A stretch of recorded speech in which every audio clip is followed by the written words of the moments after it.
¿Qué tal? Muy buenos días, ¿cómo se encuentran?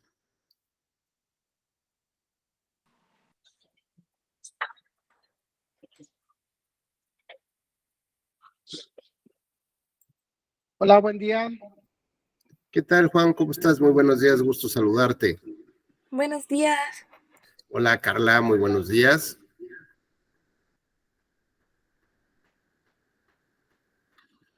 Vamos a dar un minutito más para ver si se terminan de conectar a la plataforma nuestras compañeras y compañeros e iniciamos nuestra charla.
Pues muy bien, iniciamos. Me da mucho gusto saludar a todo el equipo de la Escuela Judicial Electoral que muy gentilmente nos facilita todo este acceso de comunicación.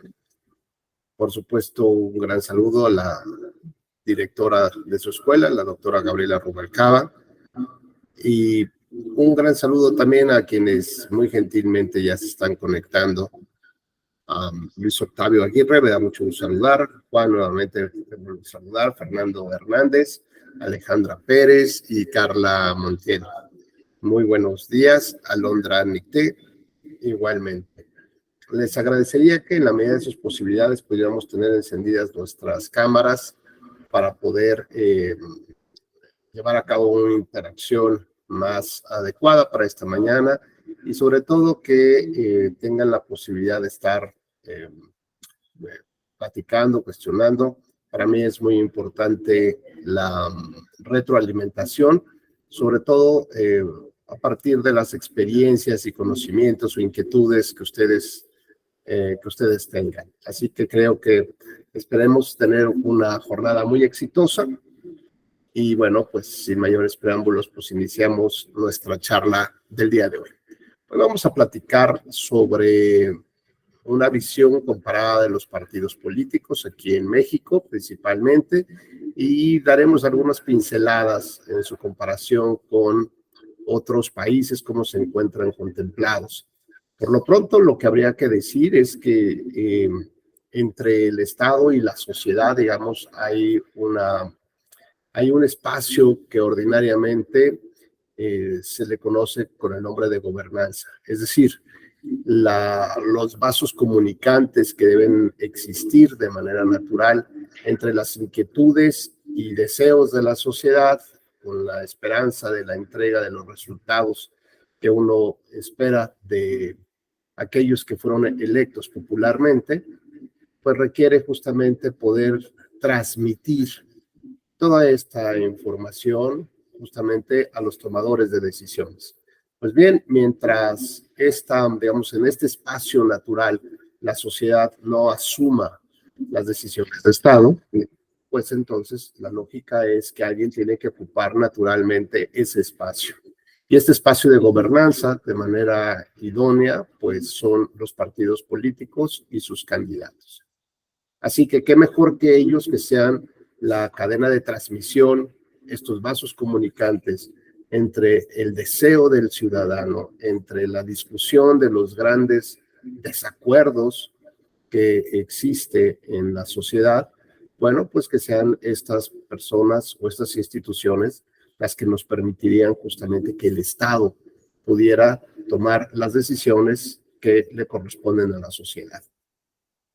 Mientras esta sociedad ha ido, digamos, alejándose un poco de la toma de decisiones por la complejidad de la propia vida, lo lógico es que estos vasos comunicantes hubieran establecido unos mayores puentes de conectividad, ¿no? O por lo menos esta sensibilidad para poder entender cuáles son estos reclamos sociales.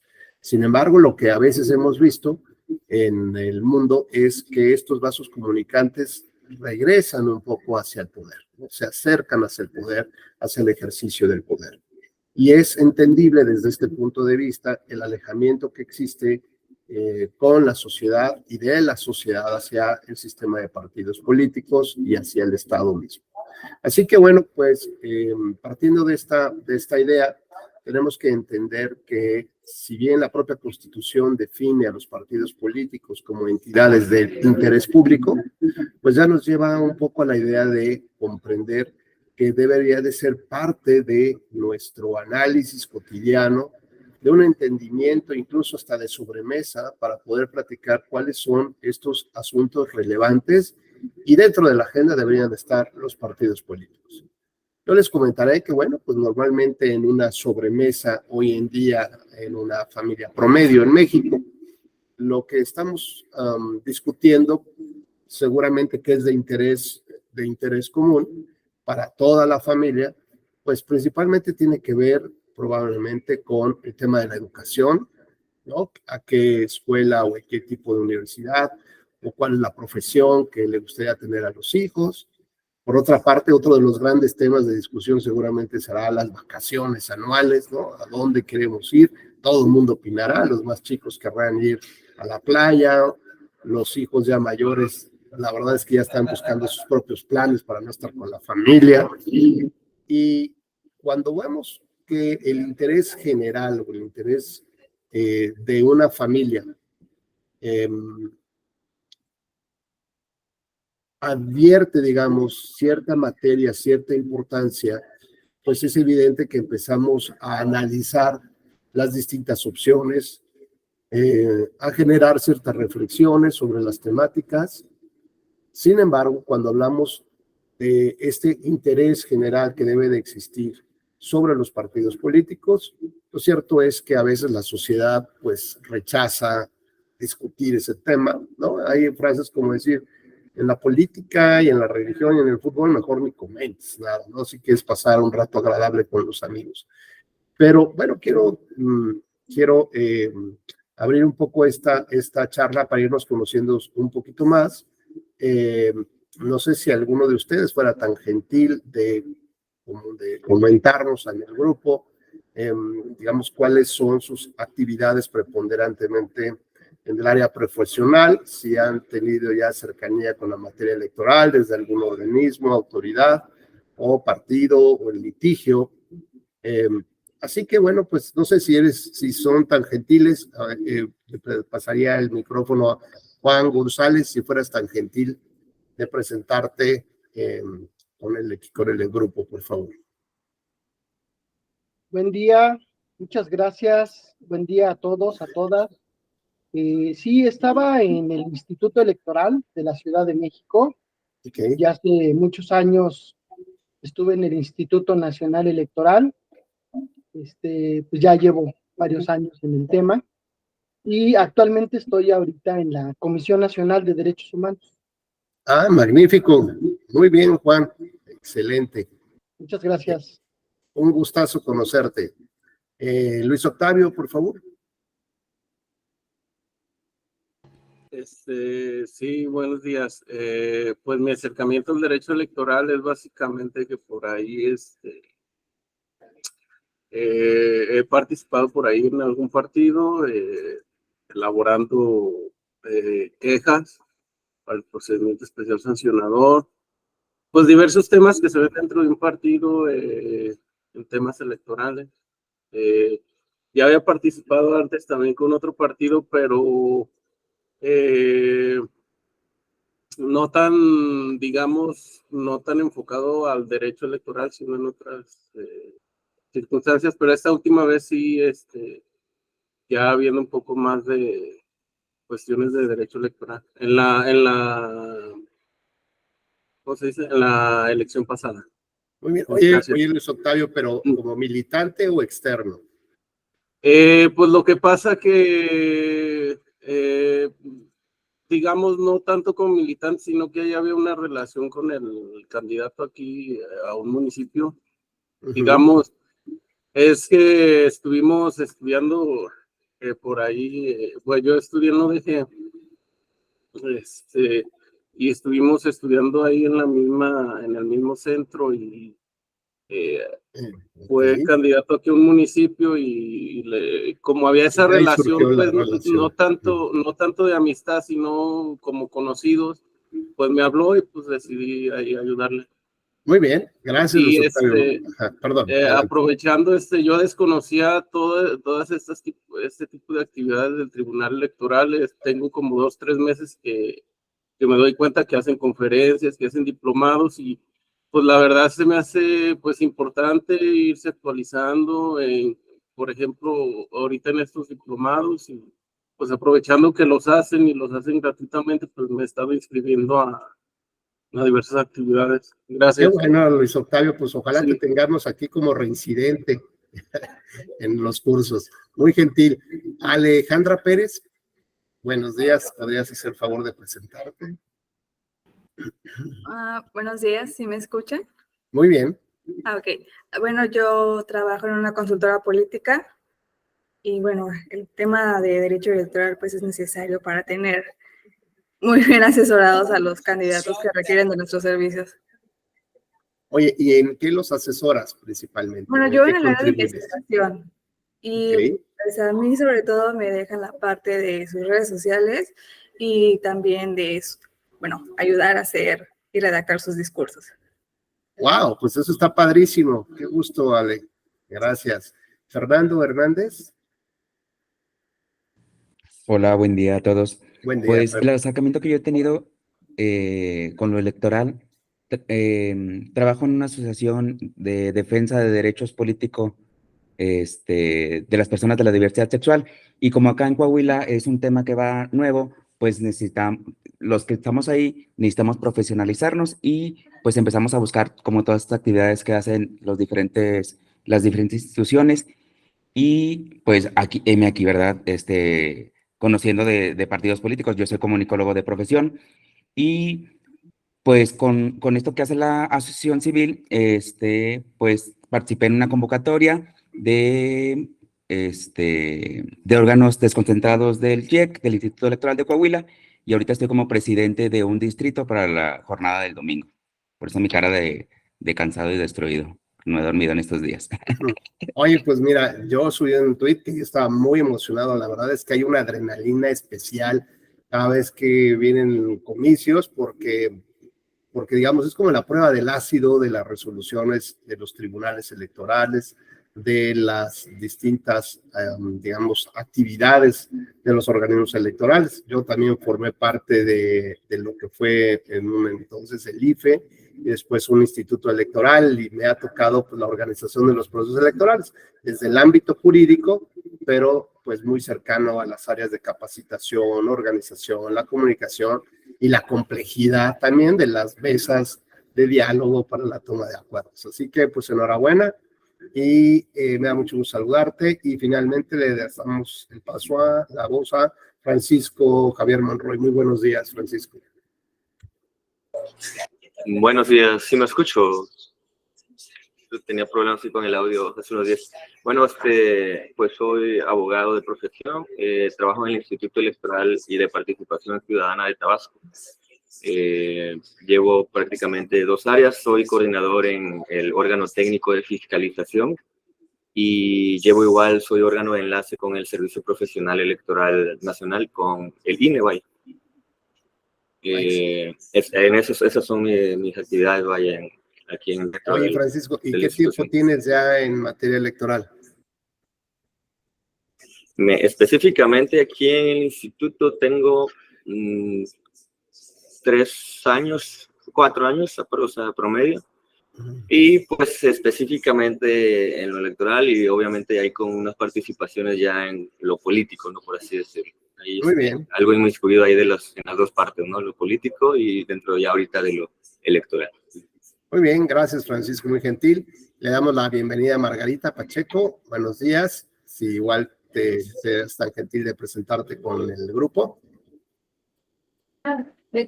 Buenos días, yo trabajo en el Instituto Electoral y de Participación Ciudadana de Durango, soy asesor y por eso es mi interés del curso. Muy bien, Margarita, muchísimas gracias, muy gentil. Bueno, pues decíamos entonces que en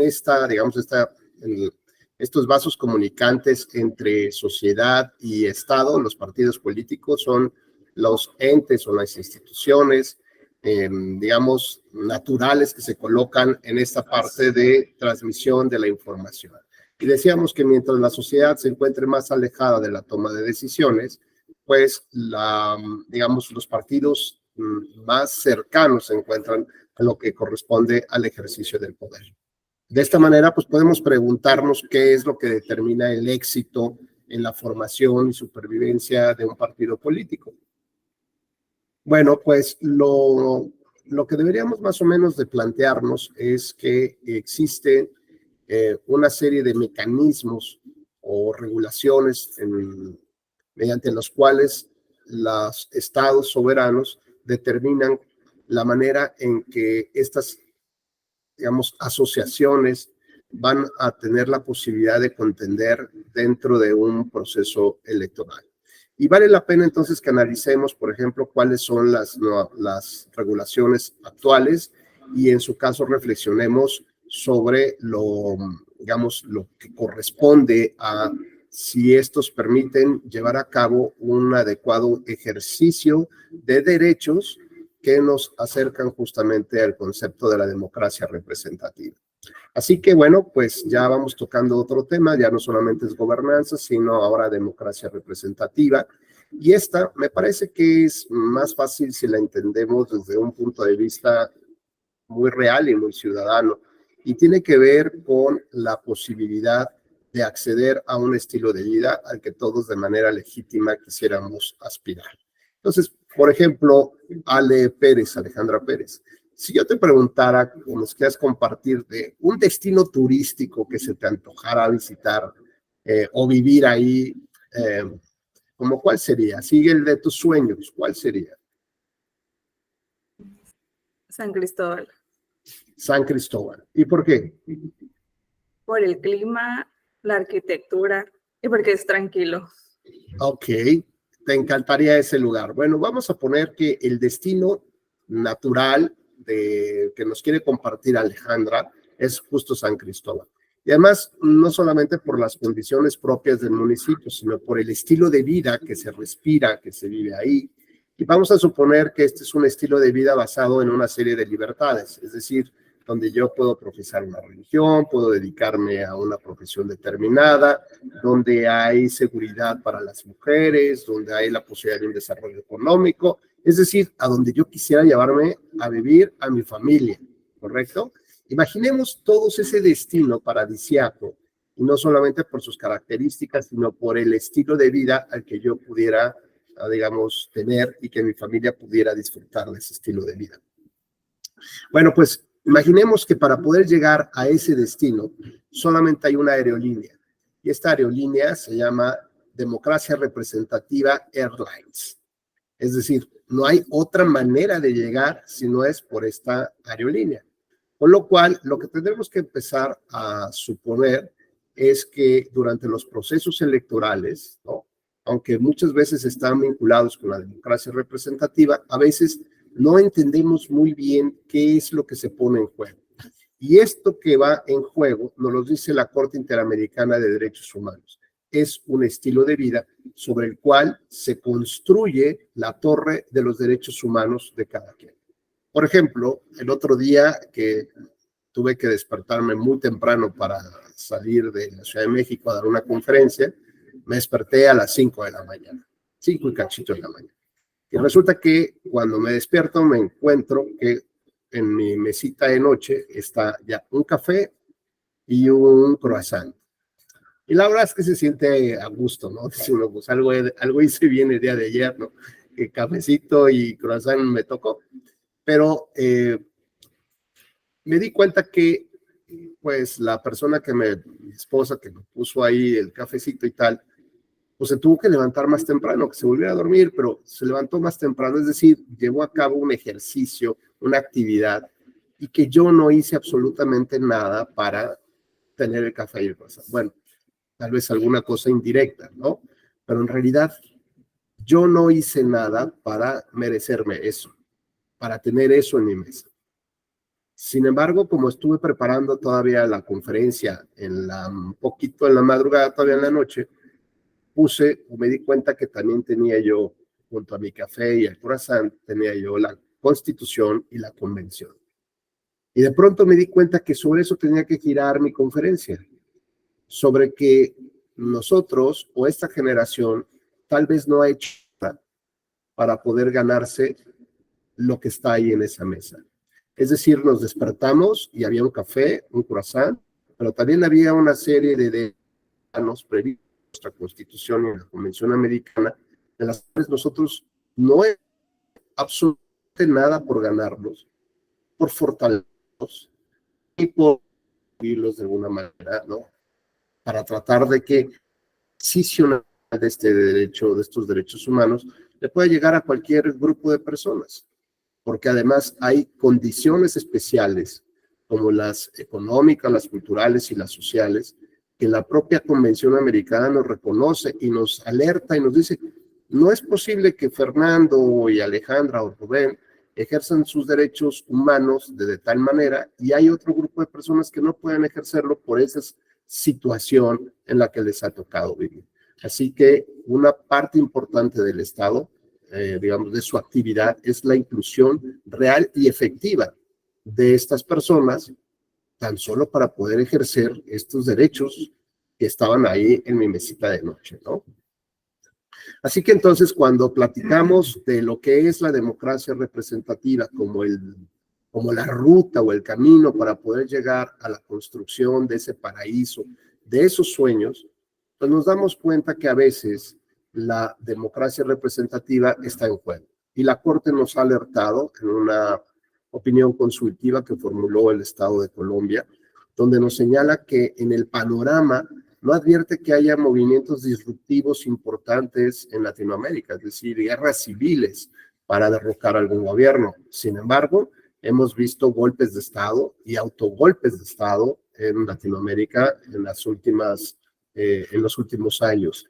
Pero lo que nos dice y nos alerta es señalar que el mayor peligro que corremos los latinoamericanos es la erosión paulatina de la democracia representativa. Y cuando hablamos de este tipo de erosiones, hablamos de una erosión silenciosa, no evidente, que poco a poco va marcando un riesgo, una lesión importante, de tal manera que la construcción que queremos hacer de una casa, por ejemplo, con los elementos más básicos sobre los cuales podríamos ponernos de acuerdo en este momento, pues también necesitaría un contexto sobre el cual pudiéramos nosotros poder vivir y suponer que esa casa, frente a digamos, algunos agentes externos, podría sortear muy bien ese tipo de vivienda. Y lo voy a poner en estas frases para más o menos darme a entender de lo que implica la erosión paulatina de la democracia. Entonces, bueno, imaginemos, Francisco, que tenemos acceso a un crédito del ISSSTE o del FOBISSSTE, por ejemplo, ¿no? Y quieres comprarte una casita, y ahí tienes una gran cantidad de inmobiliarias que te está ofreciendo una propiedad. ¿Cuáles crees que serían los elementos básicos de la casa, solo de la casa, en los cuales dirías, yo ahí sí voy a vivir a mi familia? ¿Qué debería tener para ti esa propiedad?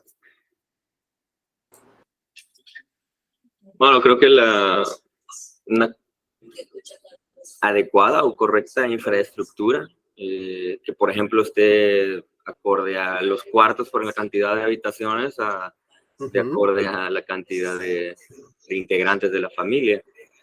Que Te tenga... preguntaría, oye, por ejemplo, que tenga baños, ¿no? ¿Cuántos Claro. baños?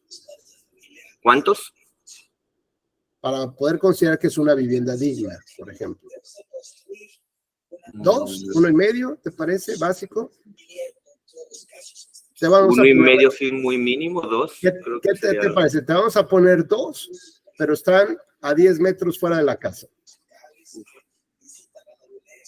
Son unas letrinitas que están ahí bien bonitas, pero están fuera de casa.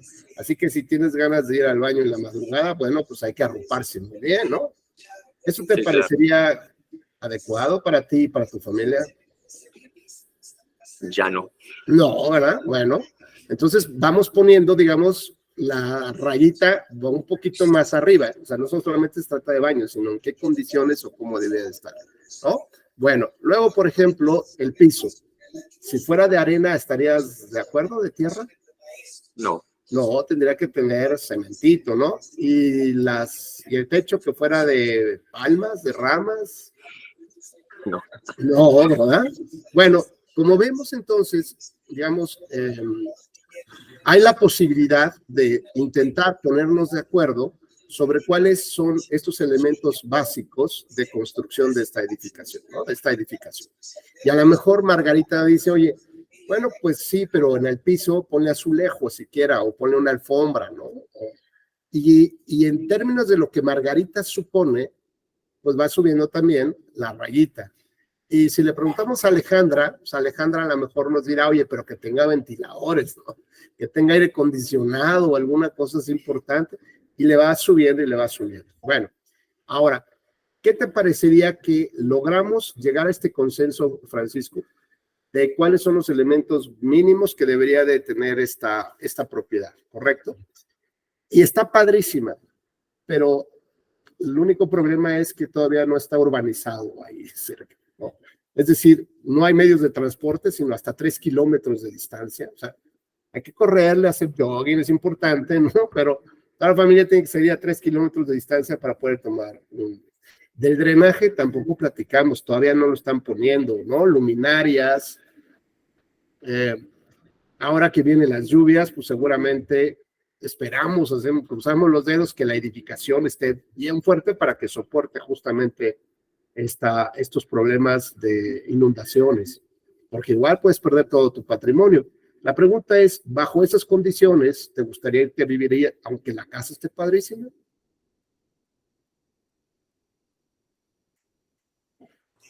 No.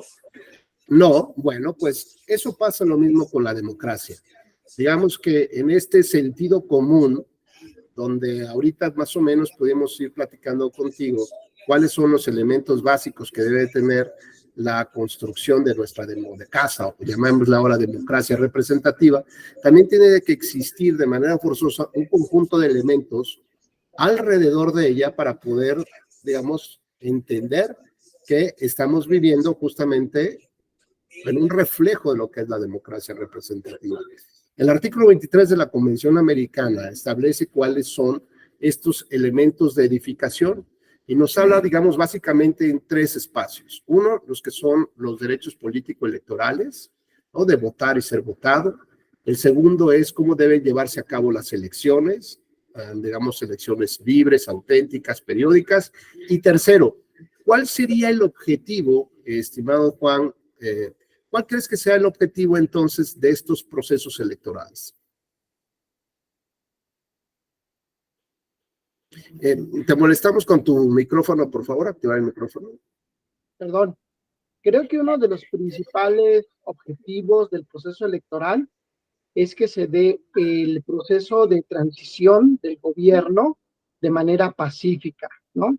Es decir, que todos los actores políticos y toda la sociedad en su conjunto acepten el resultado derivado de las urnas, ¿no? Si estas fueron libres, democráticas, auténticas, transparentes, eso va a garantizar justamente la transición pacífica del poder político. Gracias.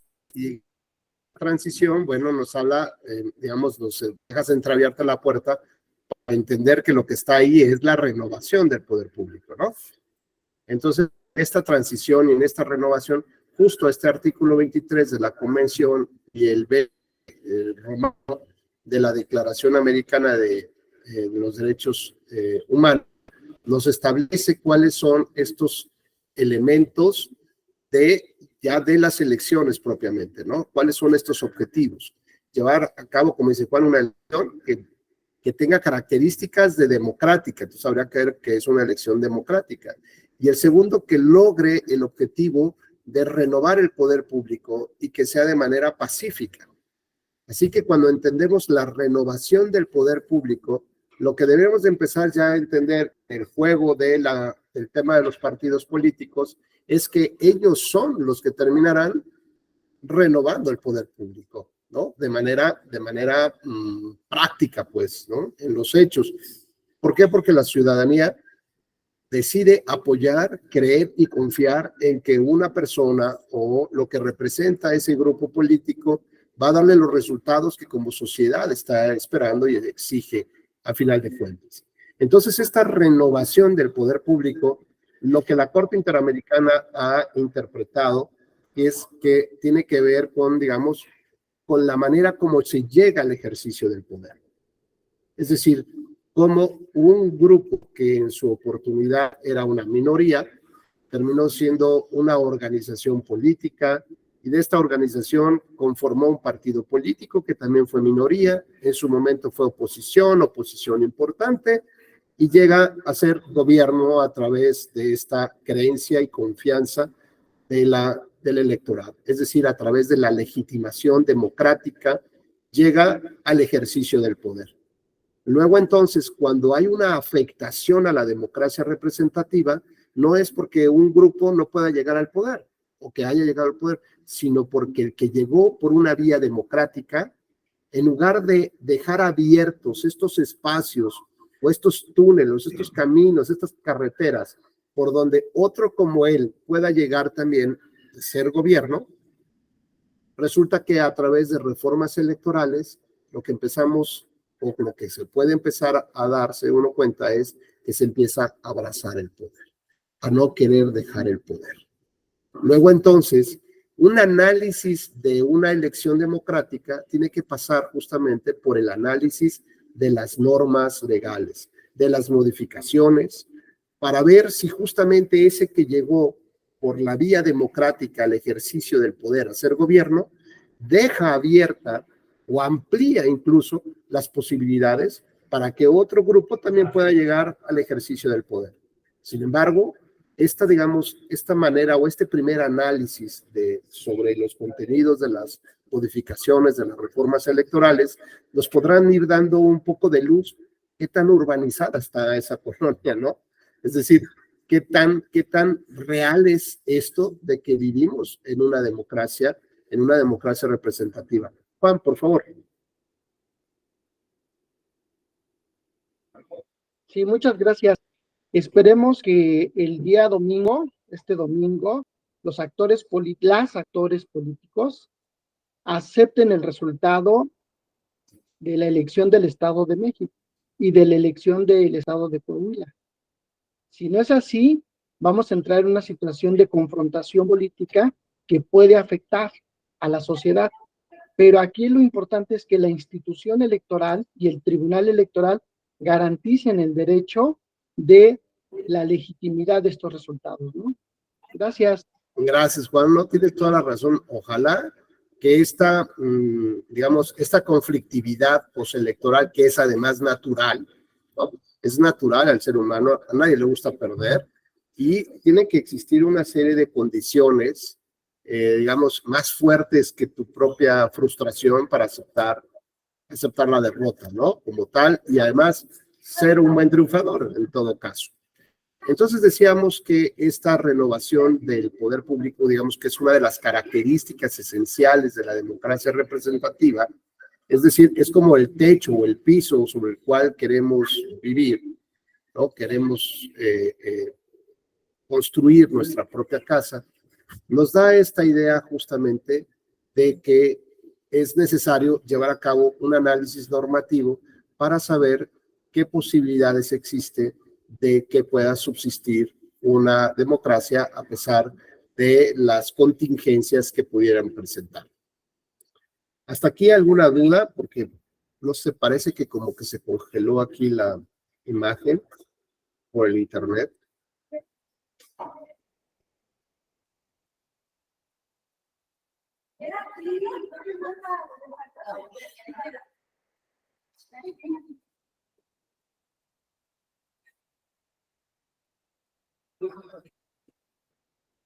¿Me escuchan todavía? Sí, todavía. Muy bien. Gracias, sí, es que de pronto se congeló aquí mi imagen. Se me hace que anda fallando el internet. Bueno, entonces decíamos que esto es muy importante en el análisis de la democracia representativa, el significado de la renovación del poder público. Y no solamente, digamos, lo logramos a través, como decía Juan, ¿no? Que haya elecciones y que haya un nuevo triunfador. No, sino lo que significa es que verdaderamente existan las posibilidades jurídicas, reales, de equidad, de una contienda, para que otros grupos también tengan la posibilidad de aspirar al ejercicio del poder público. Mientras las reformas electorales estén, o las normas electorales estén construidas para el abrazamiento del poder, pues eso significa que pues no hay un buen drenaje seguramente frente a la casa que estamos construyendo de nuestra democracia representativa. La primera pregunta que tendríamos que hacernos es, ¿qué es lo que motiva, por ejemplo, la formación de partidos políticos? Y esto evidentemente tiene una liga naturalita que se llama financiamiento público. Y el financiamiento público o el financiamiento político de los partidos políticos nos da un esquema de entendimiento de cómo funcionaría el pluralismo político. Mientras más financiamiento público haya, pues habrá más interesados en querer acceder, digamos, a una figura institucional como la de un partido político, sea porque tienen un interés legítimo para poder participar en las elecciones, sea que tengan un interés de coadyuvar con otros partidos más grandes, o tercero, verlo como un negocio, ¿no? Como una plataforma de negocio finalmente, o en su defecto, verlo como una especie de blanqueo de capitales, porque hay que reconocer justamente que a veces las campañas electorales son utilizadas por el crimen organizado justamente para este blanqueo de capitales. Adelante, Luis Octavio, por favor. Sí, no, nada más ahí, por ejemplo, en otros países se ha dado que hay grupos, porque dijo que es lo que motiva la creación de un partido político, y sí estoy de acuerdo, aquí en México, pues mucha gente lo ve como negocio, inclusive, pues como usted también lo mencionó, como blanqueo, pero por ejemplo en España, a ciertos grupos con ideologías, por ejemplo, separatistas, se les da, o lo que, o sea, transformaron esos grupos en partidos políticos, y ya esas ideas o esa ideología que tenían, ya la están, ¿cómo se puede decir? Están luchando por eso, pero desde una forma institucional, con iniciativas, reformas y todo eso, ya no tanto como lo hacían, por ejemplo, cuando eran grupos, digamos, separatistas. ¿Cuál era su forma de llamar la atención o de, digamos, de presionar? Pues algunos hasta, digamos, mediante la violencia y todo eso, pues ya se transformó eso en un partido y ya están, digamos, luchando por esas mismas ideas, pero ya desde una manera institucional. Sí, gracias.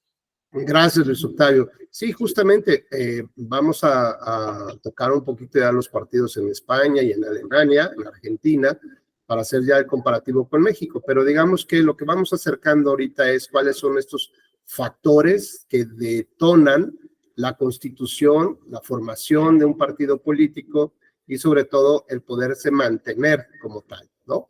Entonces, digamos que podemos hablar de tres elementos. El primero son los requisitos para ser un partido político.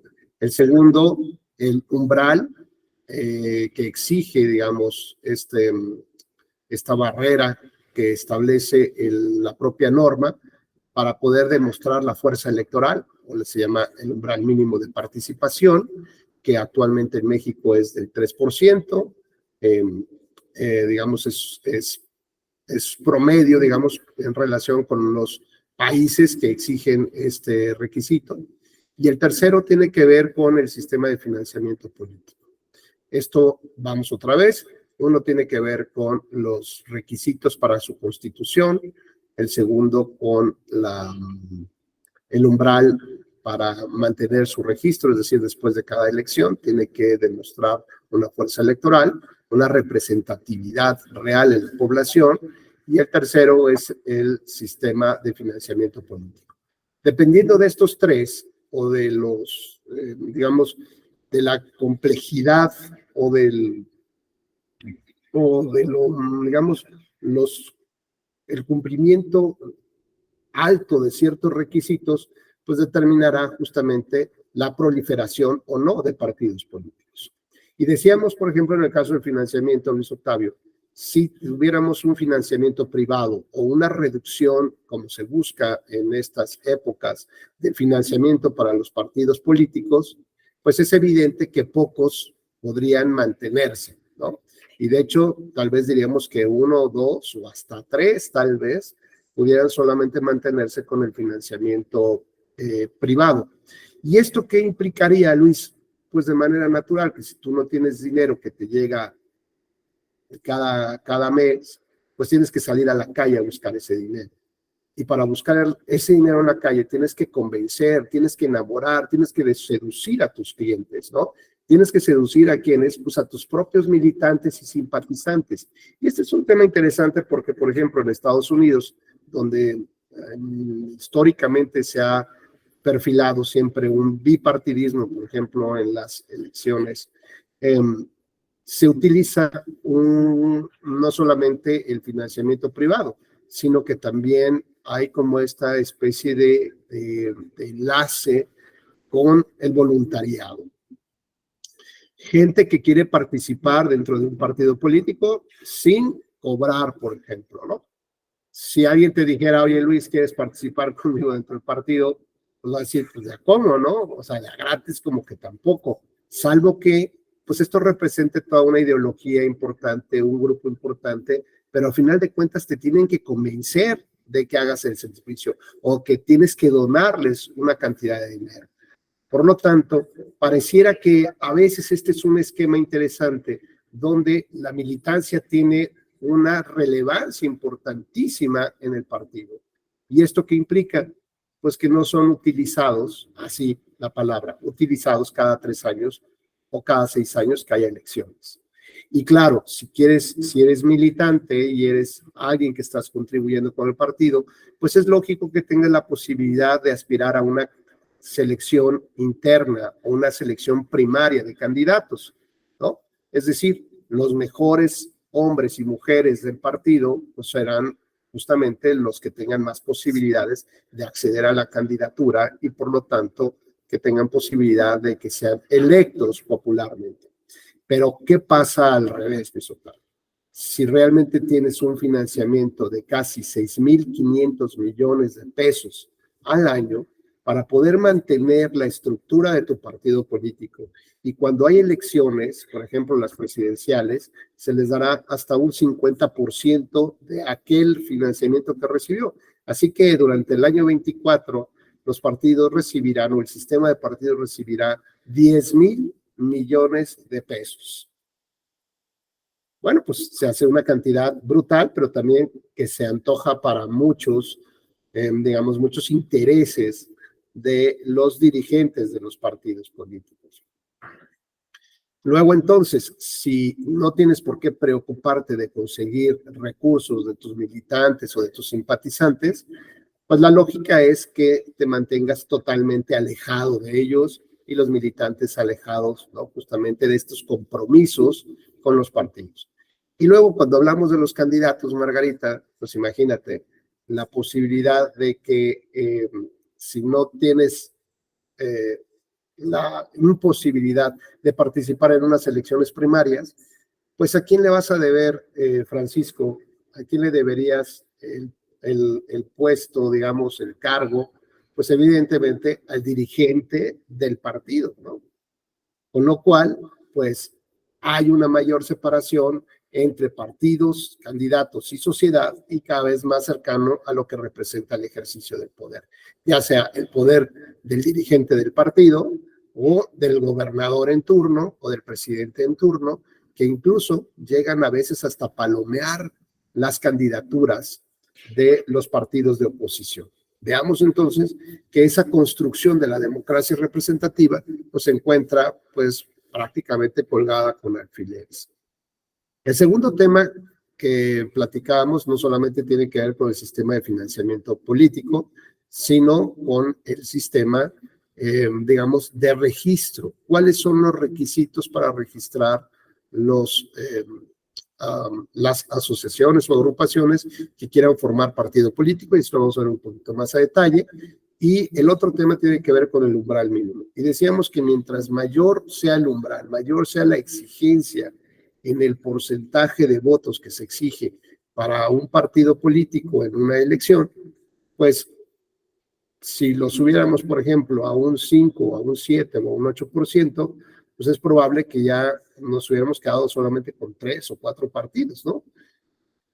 Pero adicionalmente, si ponemos ese umbral, pues es evidente que los partidos tendrían que buscar la manera de cómo convencer al electorado de que son una verdadera opción. Y esto implicaría, por lo menos, pues tener la posibilidad de un ejercicio virtuoso de la política.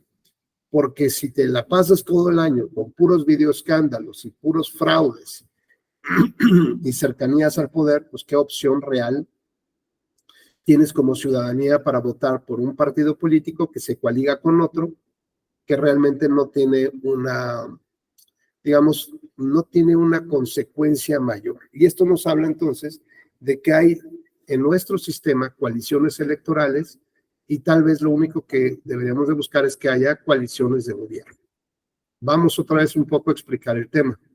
Si yo quiero tener un sistema de partidos políticos fuerte, virtuoso, pues significa que tiene que tener en mente a su electorado y no solamente cada vez que hay elecciones.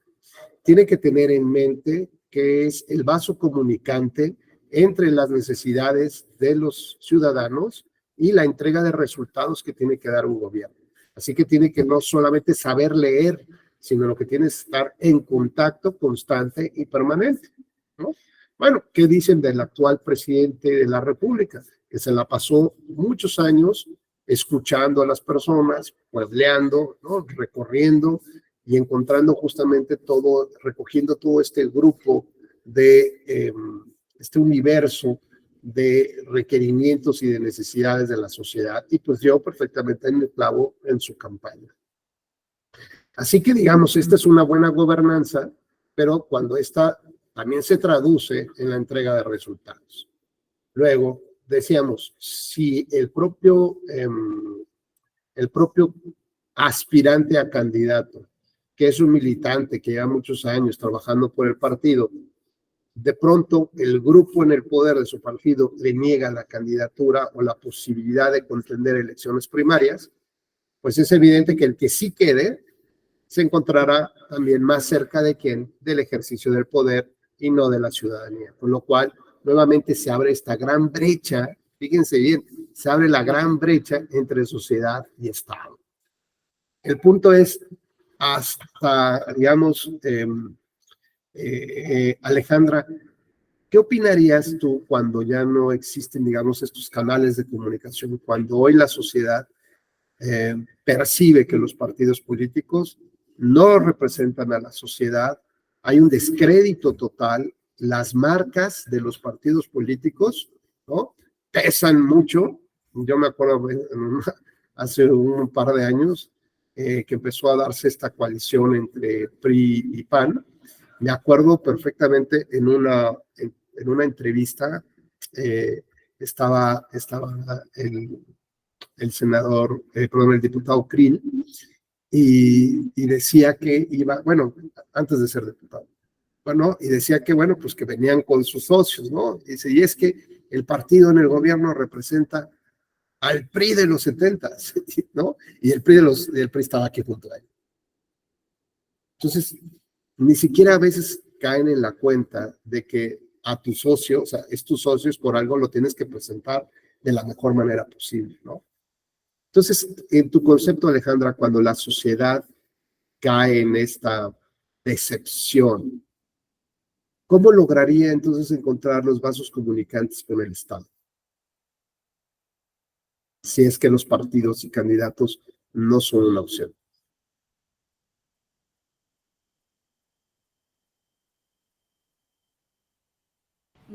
Bueno, yo supondría que, dado que no se sienten representados y decepcionados, puede inclusive por el alto abstencionismo que hay, el abstencionismo electoral, o sea, también es una forma de comunicar que no están de acuerdo con ninguna de las opciones que se presentan.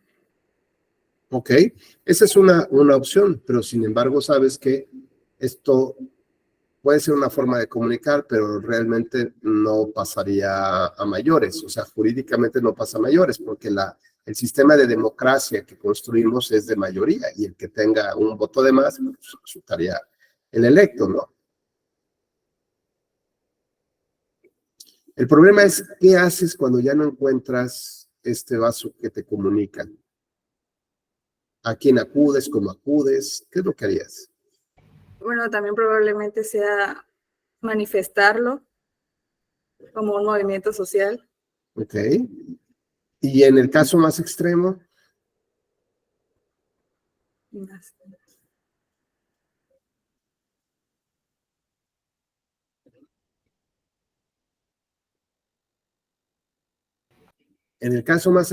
por ejemplo, puede ser que provoques un movimiento a partir de estas manifestaciones disruptivo del sistema.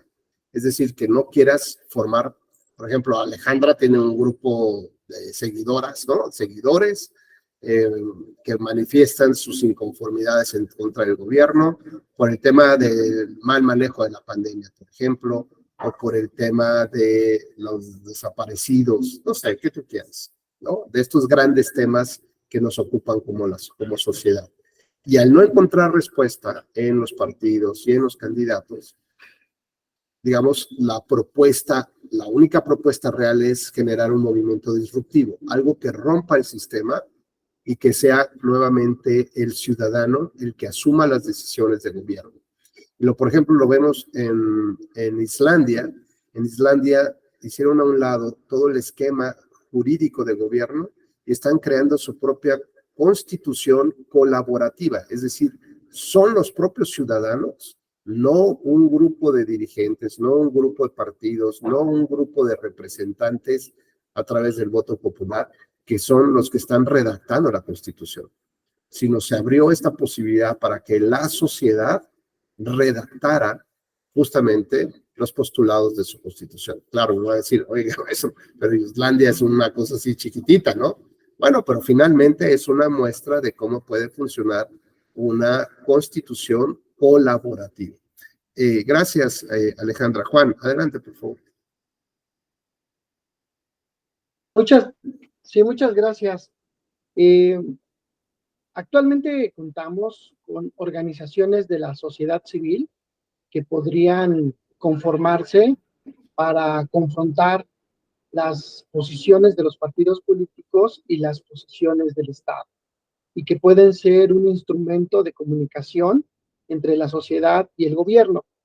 Y de alguna forma hay varias de esas, ¿no? Por ejemplo, las personas que se agrupan para buscar a personas desaparecidas que tienen, ¿no?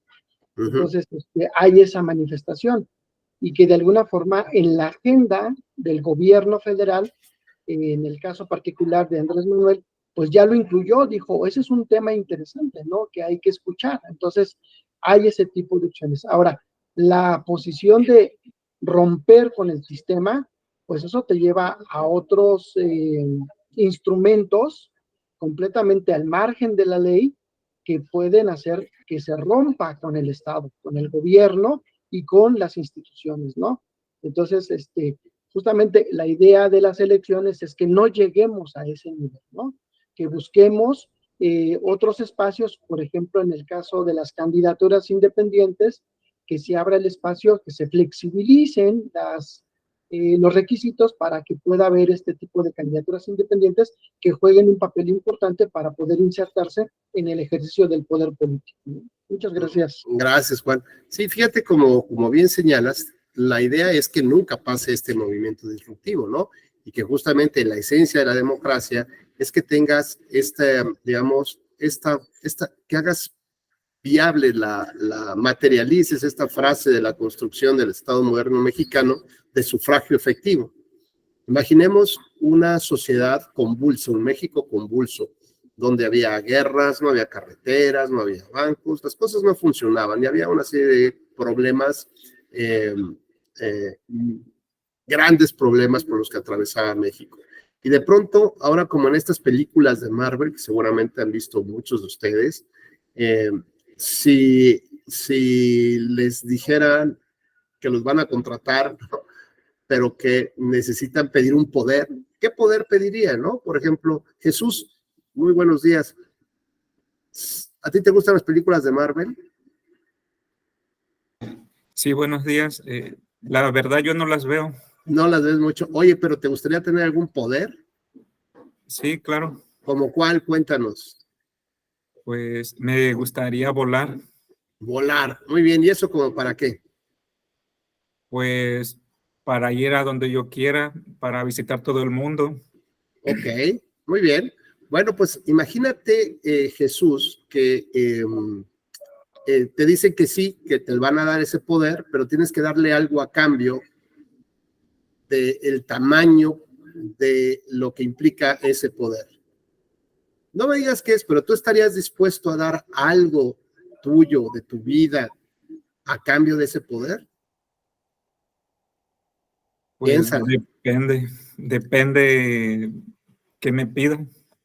No, bueno, pues es algo que tú tienes que mostrar que sea del mismo nivel, porque estás hablando de que es un superpoder, ¿no?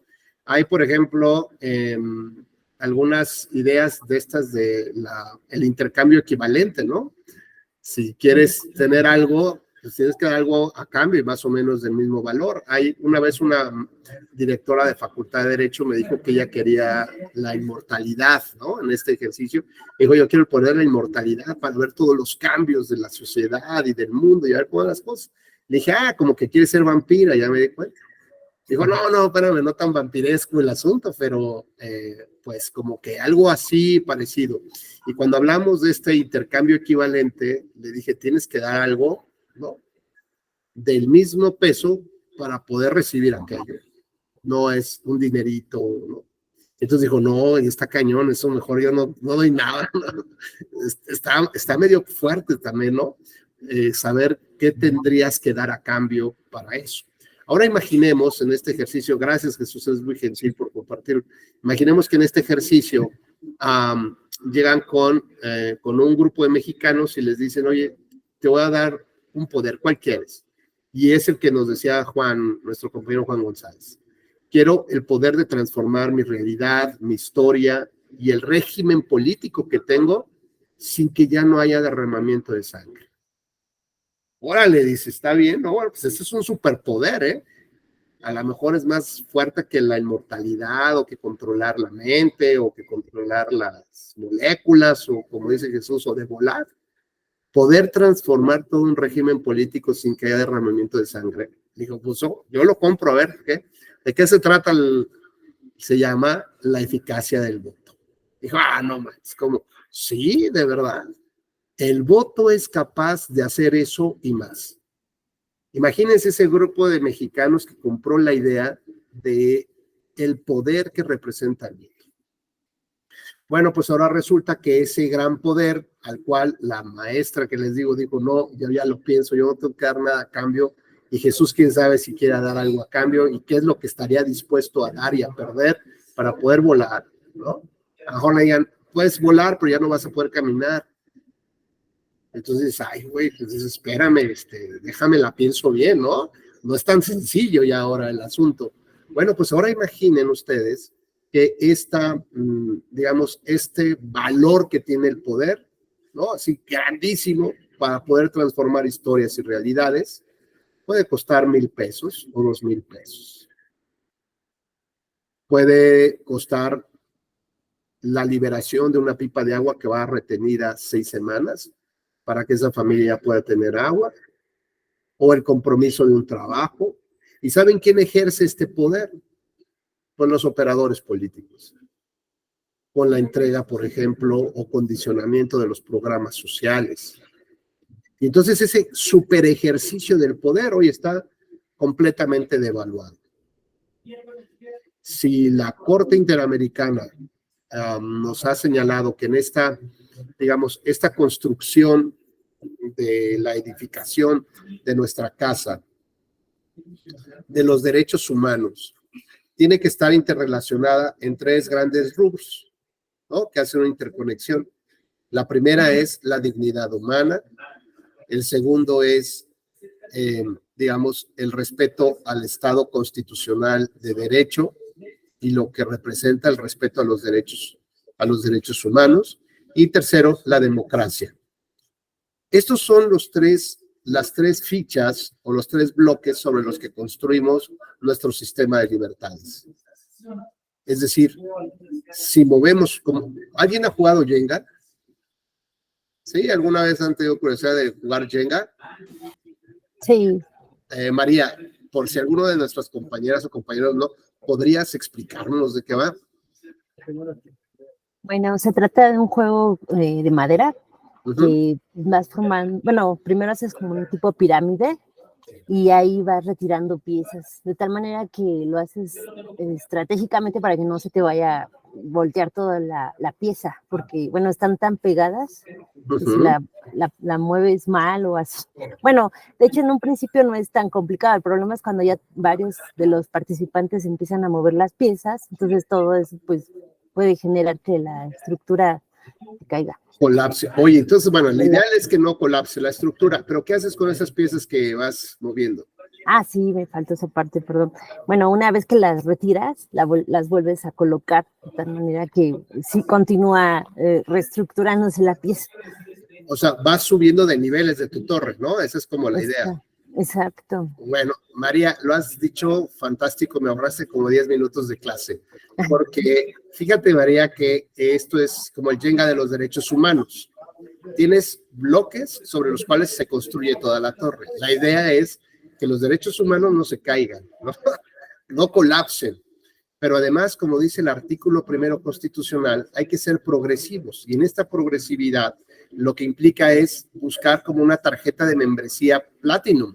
Es decir, nosotros tenemos una tarjeta muy básica, la básica con la que ejercemos nuestros derechos, ¿no? Y, por ejemplo, nos poníamos de acuerdo hace ratito como qué elementos debían de tener una casita, ¿no? Tal, y de pronto alguien nos dijo, no, bueno, yo quisiera algo, pues, un poquito mejor, ¿no? Que el baño esté dentro. Entonces, es empezar a subir de niveles. Y cuando hablamos del ejercicio de los derechos humanos, el Estado tiene que estar preocupado y ocupado para saber cómo darnos un ascenso de categoría, ¿sabes? Como esta tarjeta Platinum en el ejercicio de nuestros derechos humanos. Y no solamente la tarjeta básica, que es la que los países acordaron, ¿no? En los tratados internacionales, sino que como mexicanos supondríamos que tendríamos mejores condiciones, ¿no? Mayor creatividad por parte del gobierno, mayores exigencias por parte de la sociedad para subir el nivel de lo que es lo mínimo aceptable para los mexicanos. Cuando la Corte nos dice que en el caso de análisis entre la Constitución y la Convención Americana, tiene que decantarse por aquella que haya desarrollado de mejor manera los derechos humanos, pues nos preocupa un poco, porque para mí como que esto es el carro austero, ¿no? ¿Sabes? O sea, si tú vas a comprar un coche y te dices, pues, a ver, ¿cuál es el más austero? Pues María, y ok, dime qué no trae. Pues no trae clima, no trae bolsas de aire, no trae llanta de refacción, no trae sonido, entonces no está mal, ¿no? O sea, no puedo así. Pero ese es lo muy básico, ¿de acuerdo? Que es como, digamos, como lo internacional, es lo muy básico. Y tú, María, tú lo que quisieras es que lo básico trajera las llantas, ¿no? El clima, el estéreo. Para ti lo básico es eso. Si para otros países no les importa mucho, bueno, pues allá ellos. Pero para nosotros exigimos mejores condiciones, ¿no?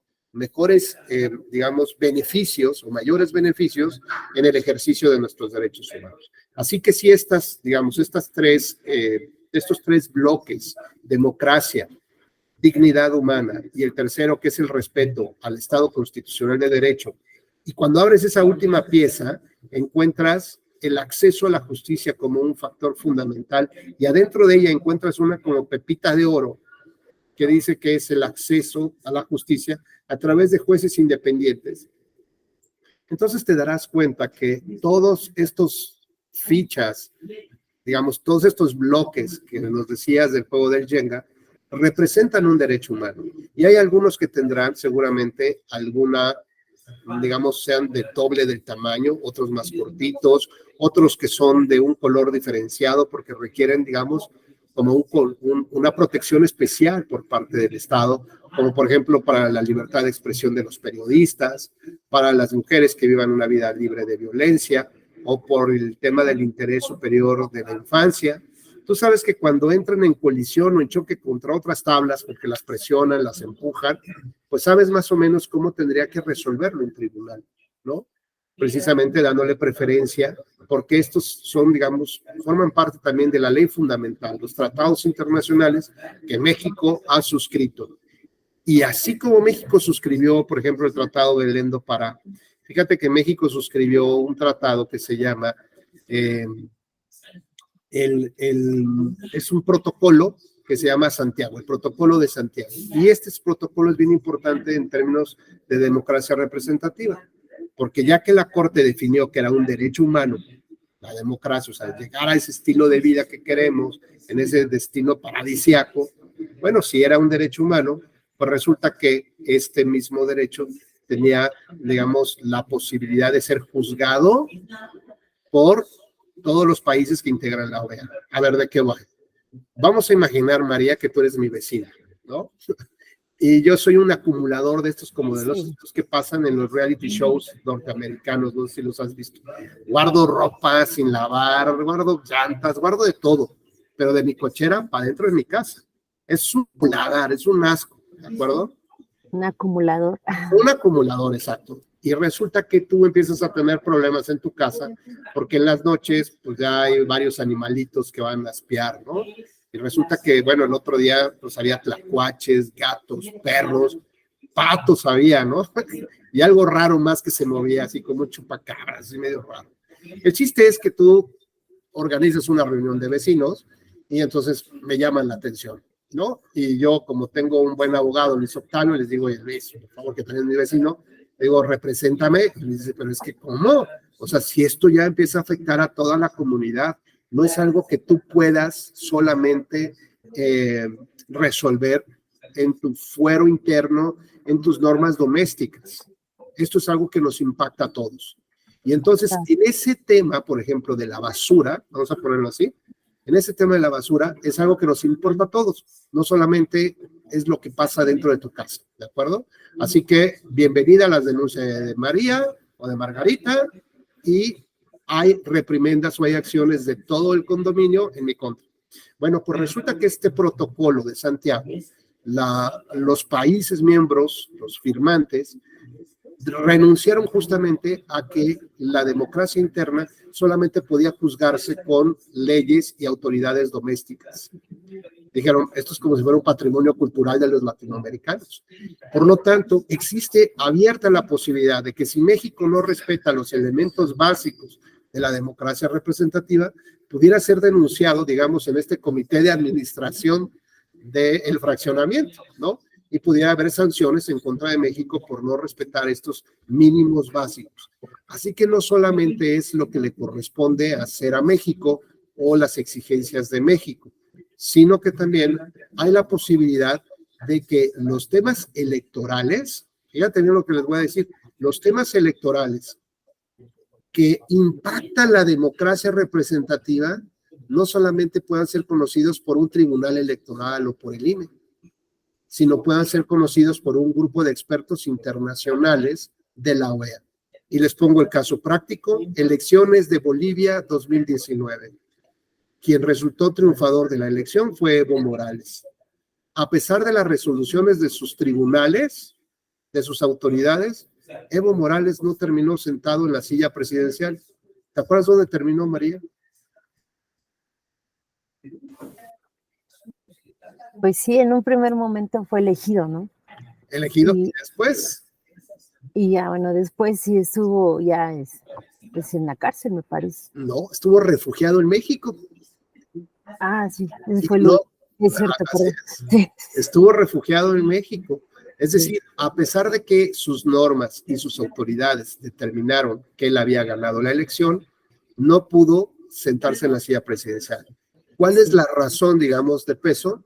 Porque existió este protocolo de Santiago, donde los temas democráticos, digamos, Bolivia, como México, como Argentina, como Brasil, renunciaron a que solamente hubiera, digamos, una competencia de fuero interno de sus autoridades y de sus reglas domésticas. Por lo tanto, lo que precedió a las elecciones en Bolivia fue un convenio que firmó la OEA con el gobierno de Bolivia, diciéndole que a pesar de sus normas y de sus autoridades y de sus altas cortes, iba a ser vinculante lo que un grupo de expertos determinara de un dictamen respecto de las elecciones. Y Bolivia, por ese protocolo de Santiago, suscribe este convenio. Ahora resulta que, bueno, derivado de las impugnaciones y las resoluciones, este grupo de expertos analiza que en el proceso de información, ¿no?, de tránsito de la información, desde una casilla hasta las dos grandes pantallas de los resultados preliminares y de resultados oficiales, había, digamos, dos servidores. Y la información que se transmite de una casilla hasta la decisión de quién ganó una elección tiene que pasar, digamos, por un proceso de custodia de la información, ¿no? Así como, por ejemplo, cuando encuentran un cuerpo sin vida y encuentran un arma, bueno, pues tienen que generar la policía todas las condiciones necesarias para proteger, para custodiar la información y poder, digamos, no contaminarla y más o menos encontrar de manera objetiva al culpable. Bueno, pues lo mismo pasa con la cadena de custodia de la información electoral. Si se rompe esa cadena, pues es probable que no pueda computarse esos votos o se anule una elección. Y antes esa cadena de custodia o esa información transitaba encerrada en una cajita por una camioneta, por una carretera, que luego esa camioneta paraba en una gasolinera y después se iba hacia donde estaban las bodegas electorales, ¿no? Si en ese tramo se demostraba que había una ruptura, pues algo tendría que pasar ahí conforme a las resoluciones. Es decir, imagínate que a las 3 de la mañana llega la camioneta a la gasolinera en un despoblado y resulta que luego se acerca otro vehículo y le pasa, ¿no?, paquetes electorales y recibe otros paquetes electorales sin la presencia de las autoridades o de representantes de los partidos y después se van y todo esto queda firmado, pues evidentemente para la autoridad es una ruptura de cadena de custodia. Yo te preguntaría, ahora que estamos en la era digital, María, en el voto electrónico, en la democracia digital, la información que sale de una casilla viaja ahora por una carretera digital, ¿no? También puede ser vulnerado.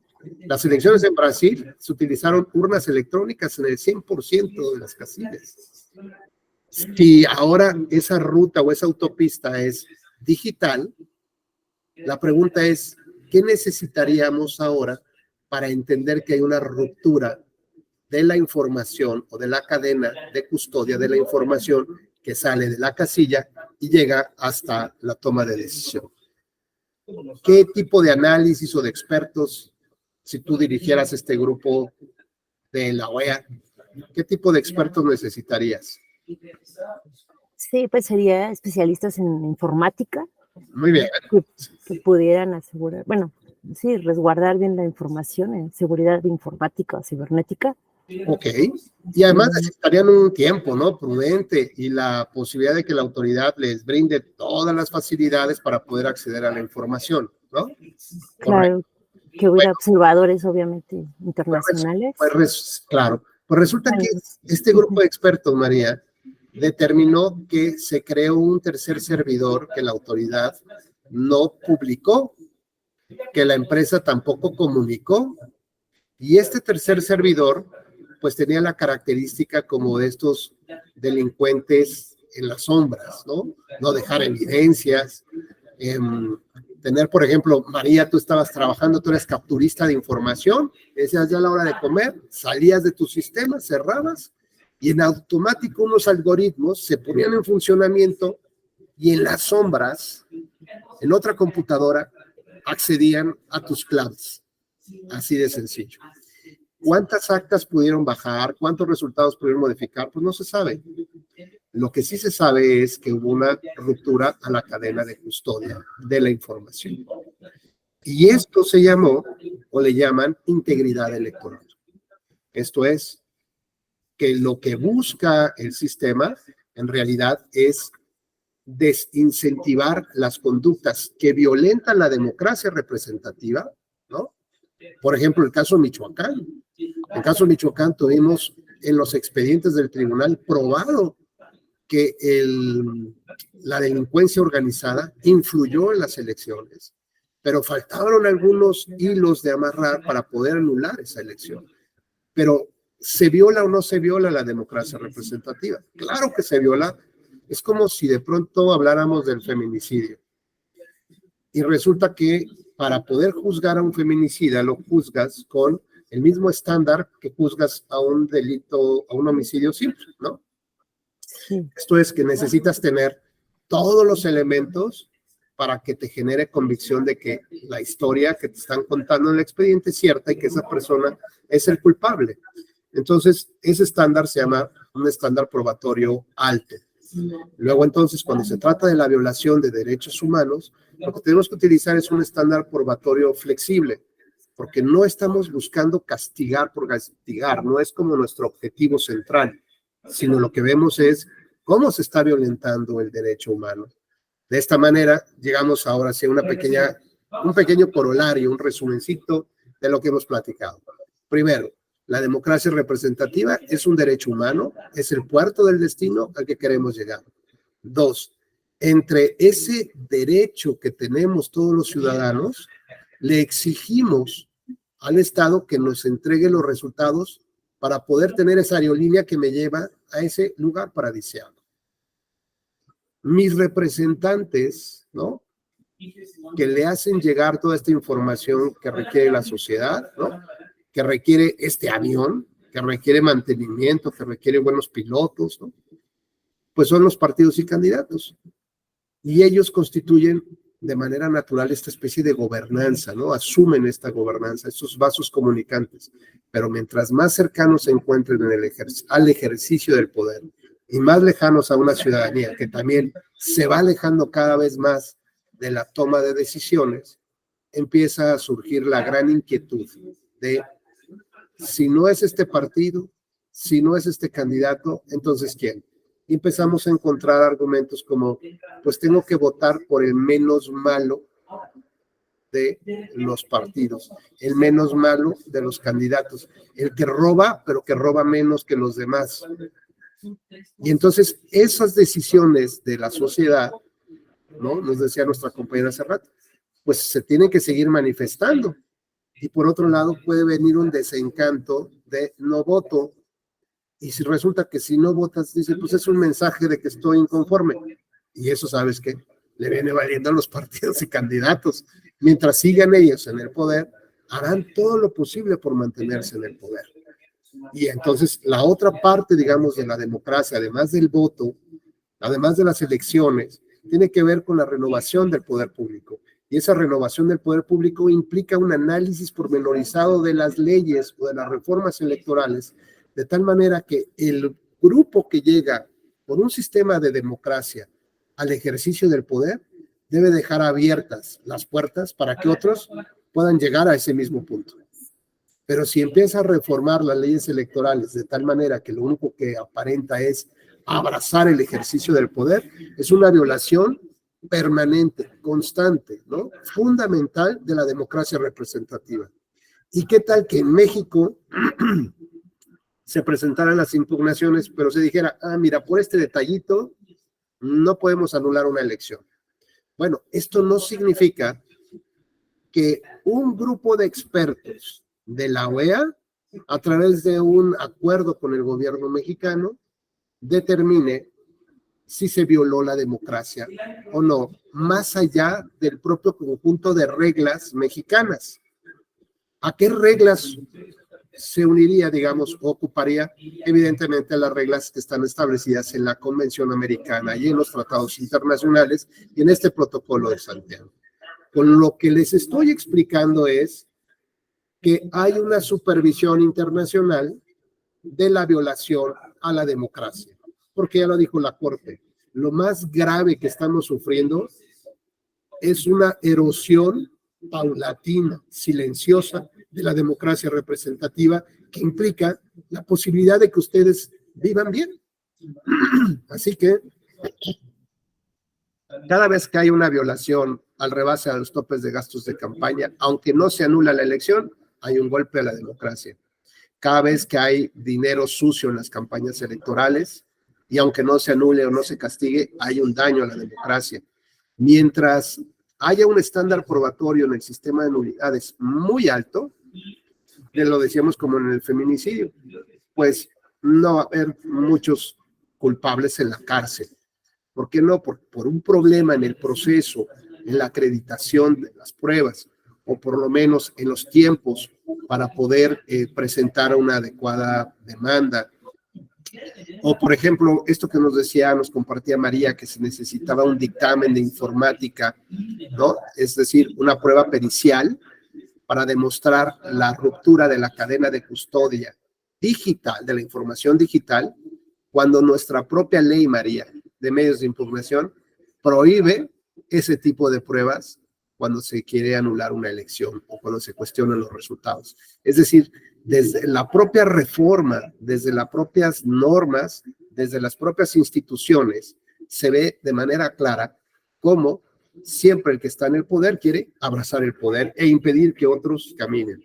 Así que nuestro puerto de destino paradisiaco, ¿no?, que es una constante legítima, tiene su némesis. Y su némesis es el ejercicio del poder y lo que implica el poder y lo que estarías dispuesto a dar a cambio del poder. Y hablábamos del poder de volar y el poder de ser invisible y el poder de ser, no sé, de controlar, el poder de no morir. Ahora imagínate que a alguien le ofrecen el poder de ser presidente de México. ¿Qué estarías dispuesto o dispuesta a dar a cambio de ese poder? ¿Dinero para los militares? ¿Mayor acceso a los puertos, a la delincuencia organizada? ¿Qué estás dispuesto a dar con tal de tener ese poder? Bueno, yo te diré, no sé si sea cierto o no, pero de que hay energías negativas, las hay. Habrá candidatos que quieran incluso vender su alma al diablo, literal, y hagan conjuros y hagan todo lo que sea necesario y dar algo a cambio. Pueden ser a sus hijos, a su esposa, puede ser su propia salud, o puede ser su alma como tal, ¿no? Con tal de tener el poder, sea cierto o no sea cierto eso, ¿no? Bueno, hay gente que se coloca en esa posición. Entonces, frente a nuestro destino natural, hay una oposición real, efectiva, ¿no?, que no nos quiere dar la posibilidad de llegar allá. Es una lucha, digamos, no entre el bien y el mal, pero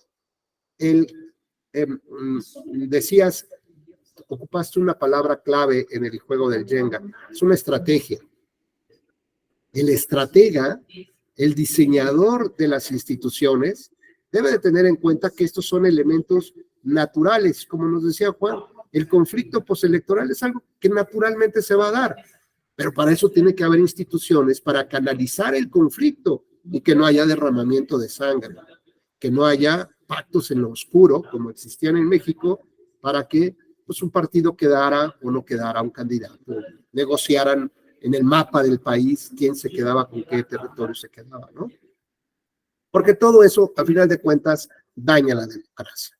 Así que, bueno, la constitución de los partidos políticos lo tenemos desde 1911. Es decir, estos vasos comunicantes los tenemos desde 1911 y será hasta los años 50 prácticamente que se reconoce la personalidad jurídica de estas entidades y se les reconoce como asociaciones de ciudadanos constituidos con fines electorales y de orientación política.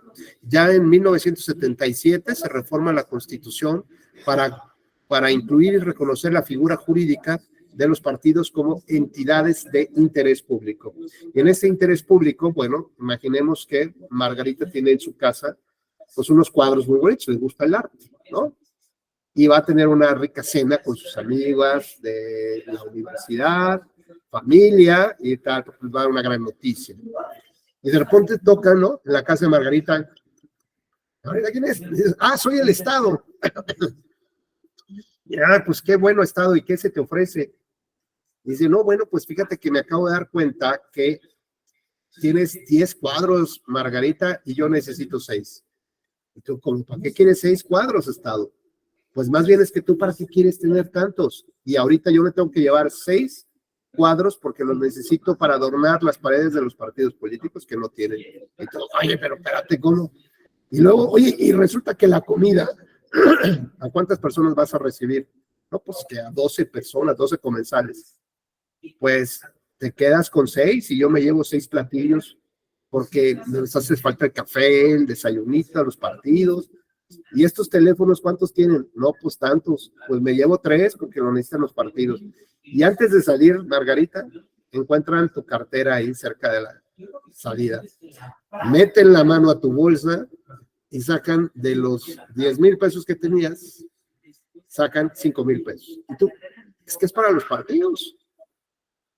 La próxima vez que tocan, ¿no? Es, no le abras, ¿no? Porque nada más vienen a llevarse mis cosas para los partidos. Y el otro día los vi vendiéndolos aquí abajito en el mercadito negro ahí que luego hay.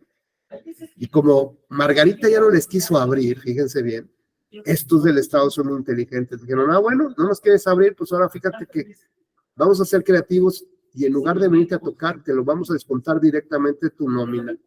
¿Cómo no? Para que cuando tú recibas tu quincena, ya te descontemos los impuestos que van a llegar directamente a las bolsas de los partidos políticos. Si lo vemos de esta manera, ya nos duele, ¿no? Ya entendemos que eso que entren a nuestra casa y quiten nuestras cosas, eso nos duele. Pues eso pasa. ¿Qué pasa entonces cuando los partidos políticos, en lugar de ocupar tus recursos, Margarita, como debe de ser, lo ocupan para defraudar a la propia Margarita? Pues claro que hay una especie de abismo entre unos y otros. Y aquellos que quieren ser partidos políticos, pues necesitarán, cumplir con una serie de requisitos importantes. Por ejemplo, obtener el 0.26% del padrón electoral, digamos, como firmas de adherencia para formar a un partido político. Más o menos estamos hablando sobre unos 250,000 firmas, que no es menos, representa el 0.26% de afiliados. Pero además necesitas constituir asambleas, es decir, para darle más o menos forma nacional. Y requieres un número determinado de asambleas. Por ejemplo, si puede ser en la versión de asamblea estatal o asambleas distritales. Si es asamblea estatal, necesitas de los 32 entidades federativas, necesitas por lo menos 20. Y en cada una de ellas, que por lo menos se constate la asistencia de 3,000 personas. Y si fuera a través de reuniones distritales, lo que se necesitaría es de las 300 distritos que existen en el país, necesitas por lo menos tener un número de 200. Y de esos 200 necesitas tener un número también de militantes o de simpatizantes que permita justamente tener un número de ciudadanos que se va acercando justamente a este 0.26% del padrón. Pero lo curioso es que cuando se trata de una asamblea distrital, los que asisten tienen que demostrar que pertenecen a ese distrito, ¿no? Con su credencial de elector. Si yo tuviera una credencial de elector distinta de ese distrito, bueno, sumará en el conteo general, pero no para esa asamblea. Y lo que vimos en digamos, en las elecciones del 2018 es las solicitudes de más de 100 organizaciones para constituirse en partido político. Evidentemente, muchas de ellas se quedaron en el camino, pudieron llegar 3 solamente, sobre las cuales incluso se cuestionó se les negó el registro y, digamos, a través de decisiones del Tribunal Electoral se les concedió el registro por parte del Instituto Nacional Electoral. Ahora bien, ¿qué pasa, por ejemplo, si de digamos, esta complejidad para armar las asambleas, resulta que una otra asociación que quiere ser partido político, pues resulta que convence a Margarita, a Fernando, a Juan y a María de que vayan también a su asamblea y lo registren en esa asamblea? Bueno, pues el criterio del INE es que el último registro de a qué organización perteneces, pues ese, digamos, es como el válido. Entonces, lo que pasó, Juan, es que todo el mundo se estaba robando a los afiliados, ¿no? Si tú ya tenías más o menos una organización importante, llegaba otra y compraban los afiliados. ¿Para qué? Para desactivar o desincentivar la posibilidad de que se pudiera registrar esa asociación y que cumpliera con los requisitos. ¿Qué otras cosas hicieron mal? Utilizaron padrones de partidos políticos, padrones de militantes de partidos políticos, suponiendo que la autoridad no podía cruzar la información del padrón de militantes de un partido con los que se querían organizar para formar otro.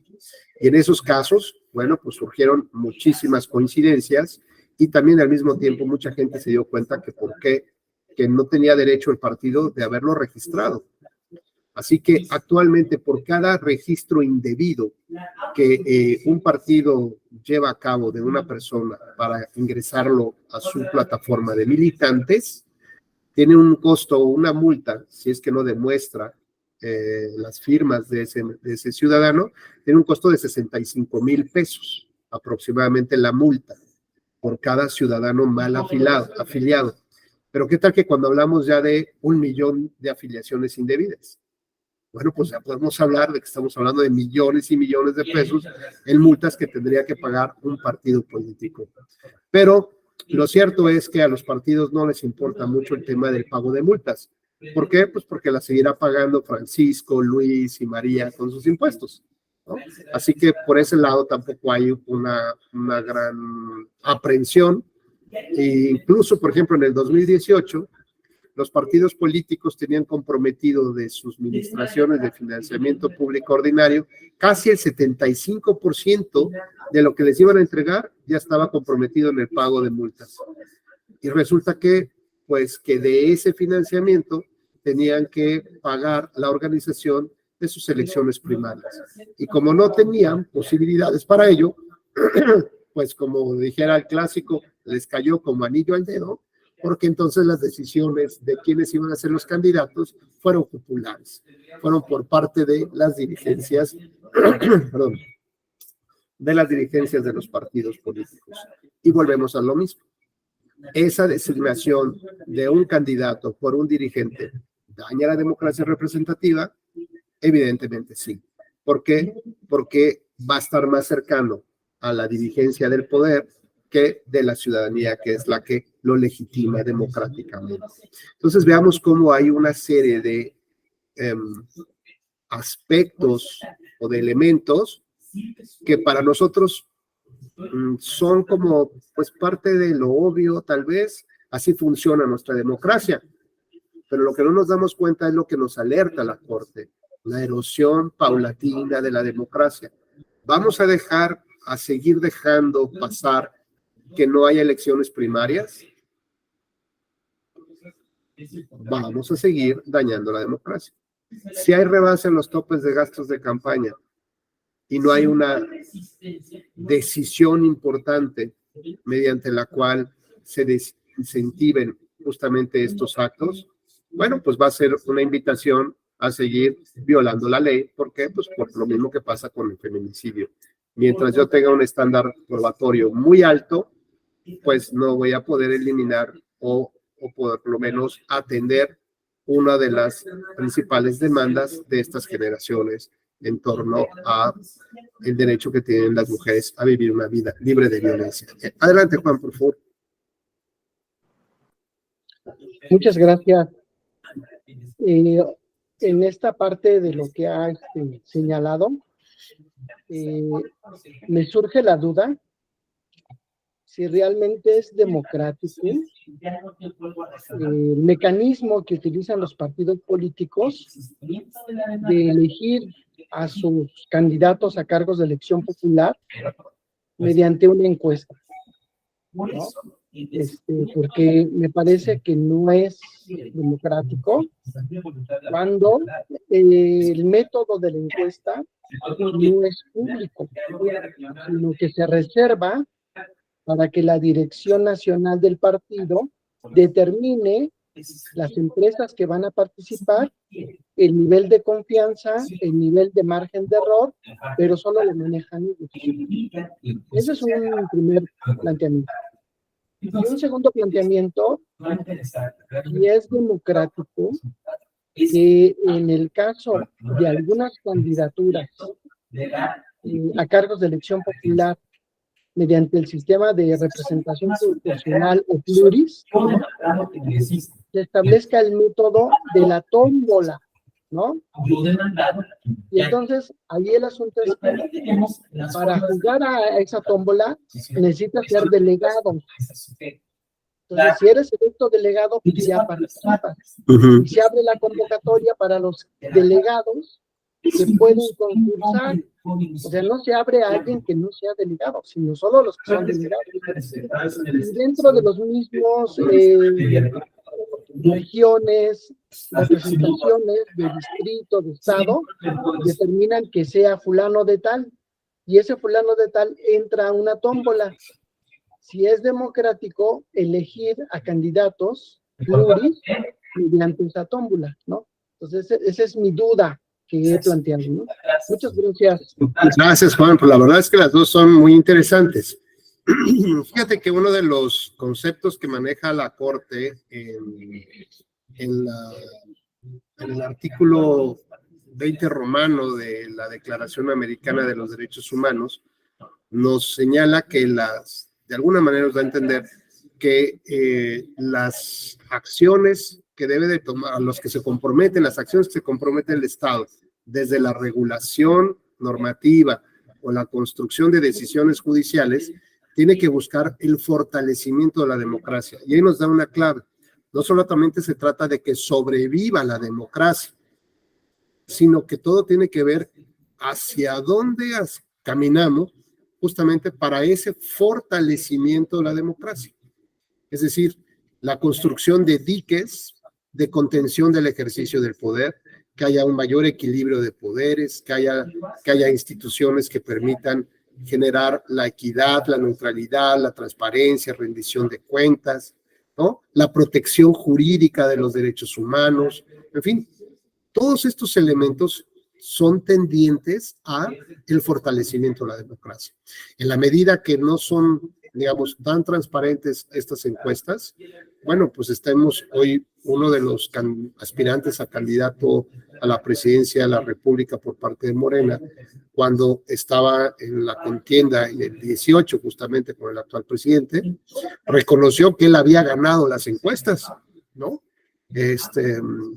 Sin embargo, la decisión cupular del partido político fue que quedara otra persona, ¿no? El actual presidente, digamos, fuera como el candidato, a pesar de que Marcelo Ebrard reconoce que él había salido triunfador en las encuestas.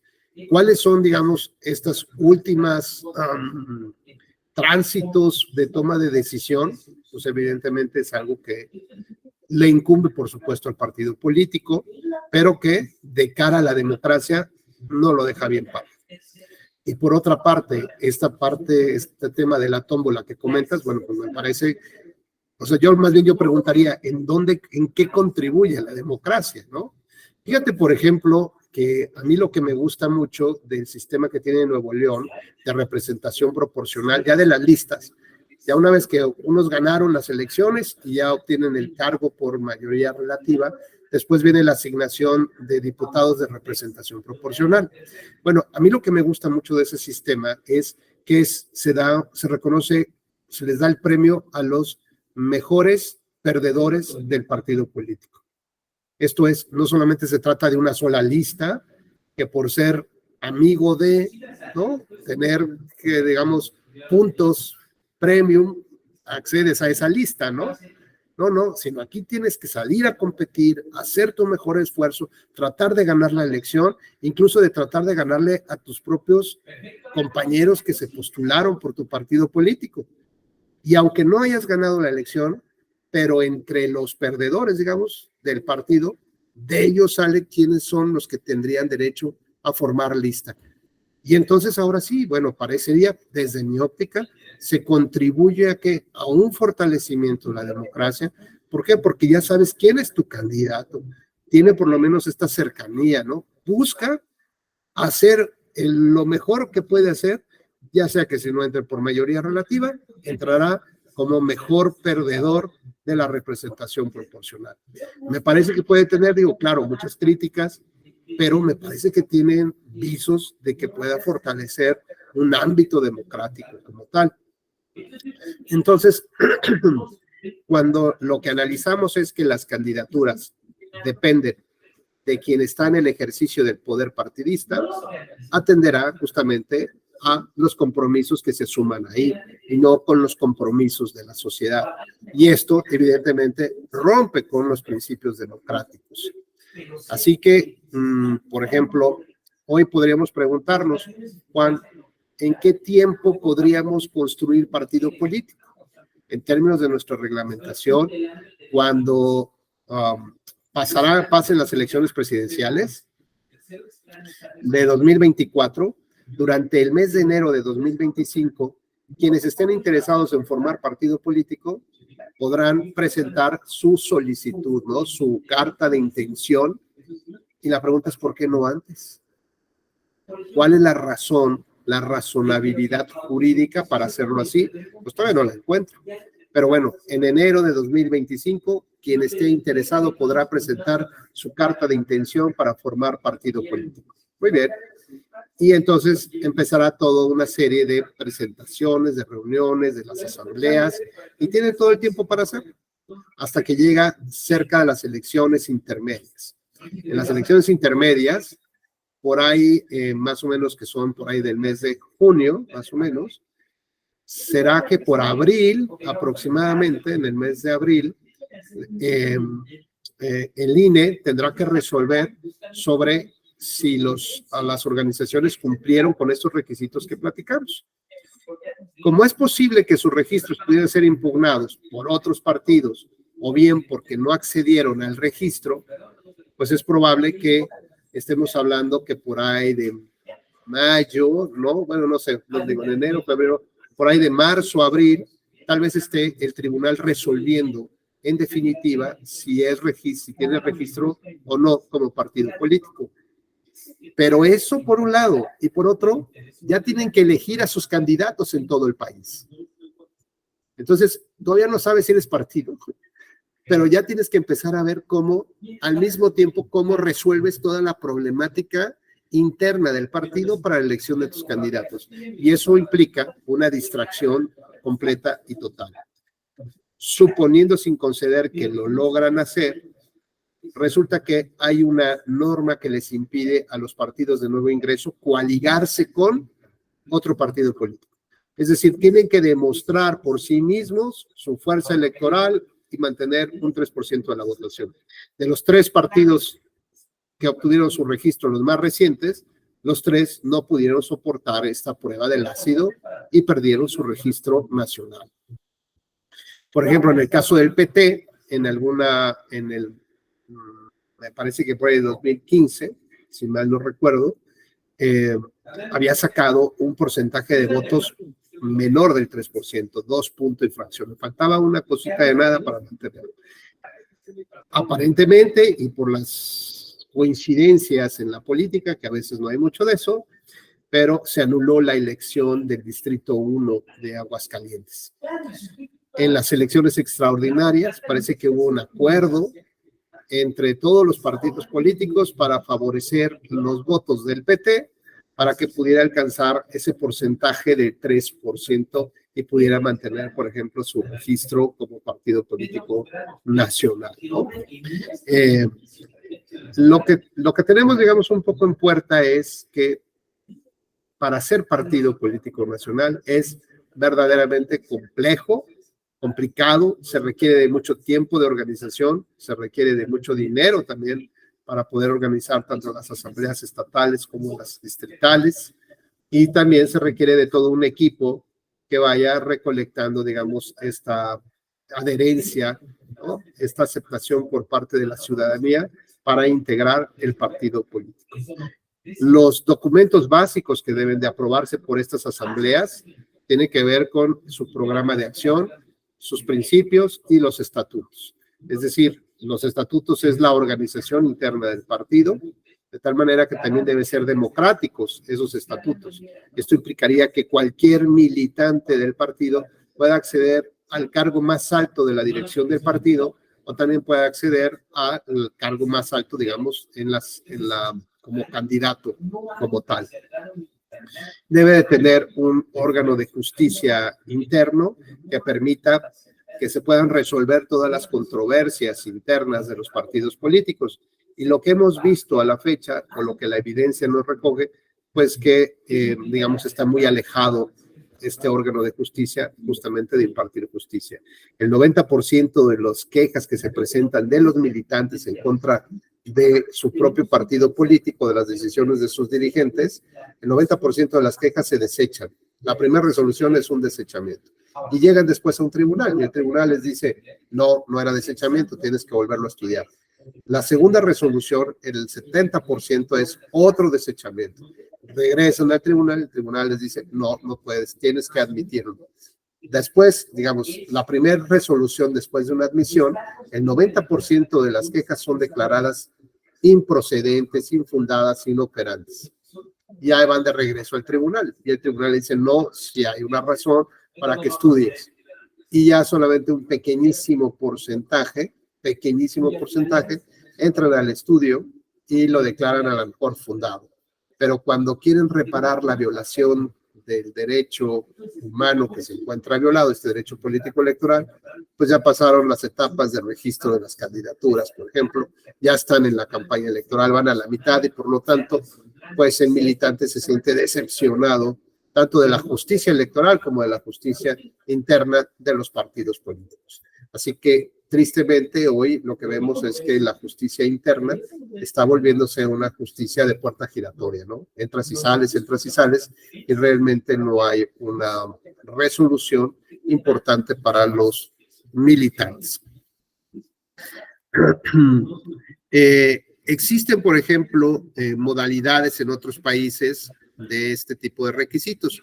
Hay, por ejemplo, Francia no requiere un número de militantes determinado, España tampoco, Alemania tampoco, solamente se requiere algunas solicitudes de querer ser partido político, ¿no? Por ejemplo, el caso mexicano es uno de los que tiene una mayor regulación. Y preguntaríamos, ¿por qué en los otros casos no? Bueno, pues tiene que ver con los otros componentes, con el sistema de financiamiento político.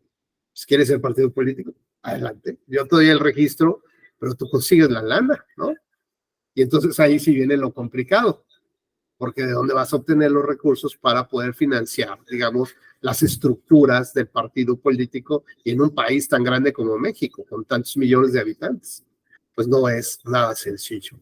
Así que bueno, pues solamente los muy interesados en la búsqueda del poder son los que pueden justamente aspirar a tener este registro.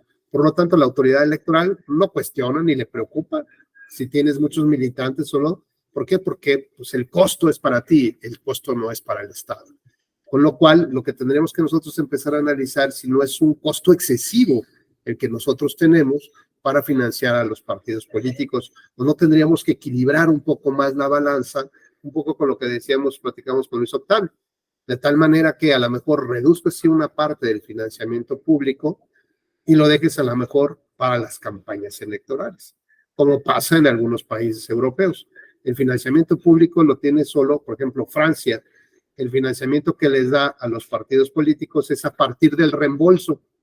Tú gastas y obtienes un 5% de la votación y entonces después llegas a la autoridad hacendaria, presentas tus facturas y se devuelve lo que hayas invertido, siempre y cuando, bueno, pues esté perfectamente facturado, haya una gran transparencia. Y entonces parece que es un sistema también interesante, ¿no? ¿Por qué? Digamos, porque hay posibilidad de realizar con tiempo digamos, toda esta información que proviene de un partido político. Y claro, ¿qué le interesa? Recuperar su dinero, ¿no? No al revés. No es que tenga dinero y ahora lo que quiera es ocultar ese dinero o desviar ese dinero para otras cosas.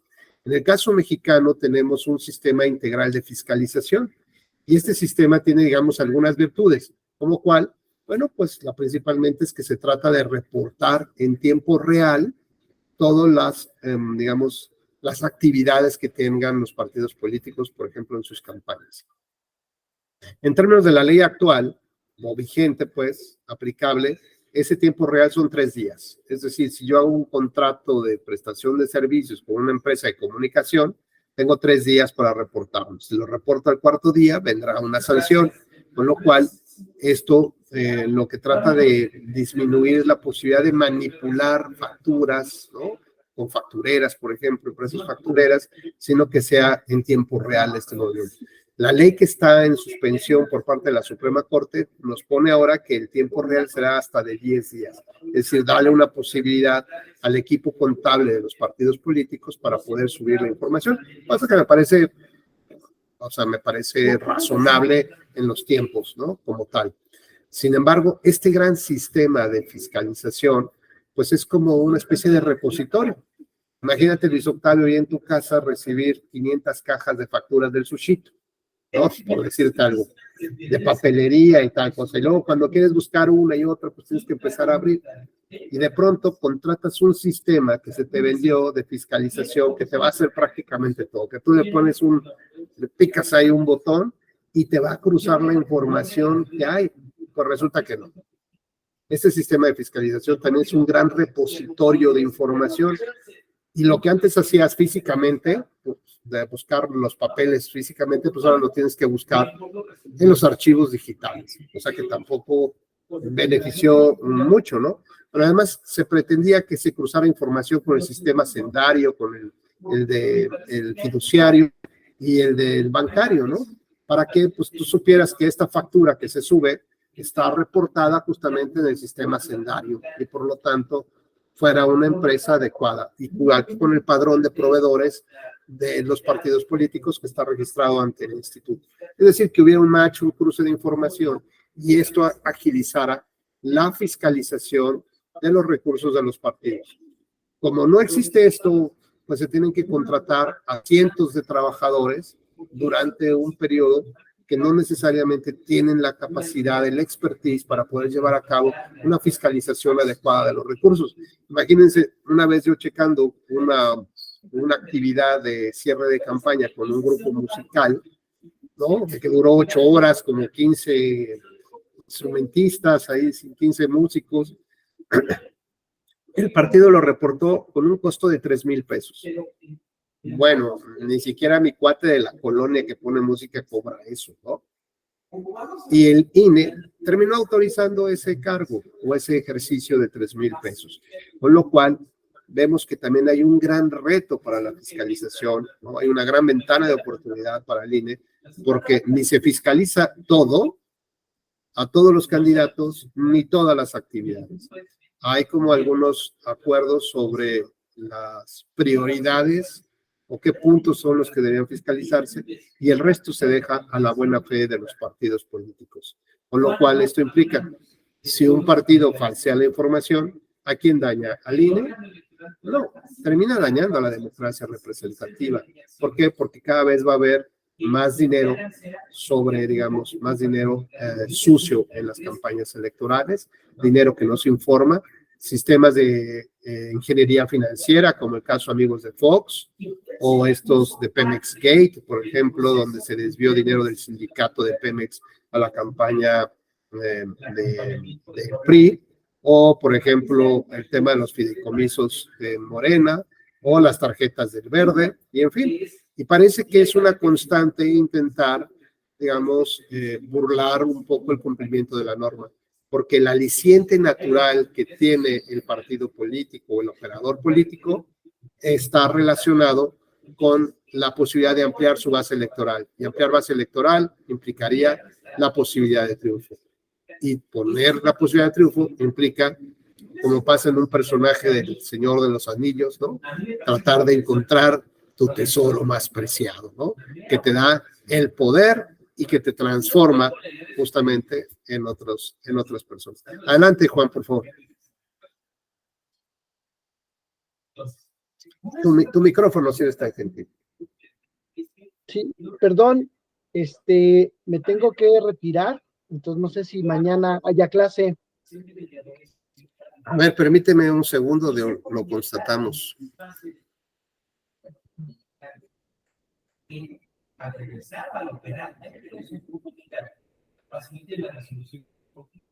Sí, mañana tenemos igual de 9 a 11, 2, ¿vale? Pues hasta aquí dejamos nuestra charla. Muchas gracias, al contrario, y mañana ya entramos de fondo justamente a esta comparativa. Que tengan una excelente jornada. Gracias, María, gracias, Juan. Gracias. Muy amable, Francisco, gracias, buena tarde. Hasta luego, muchas gracias. Gracias.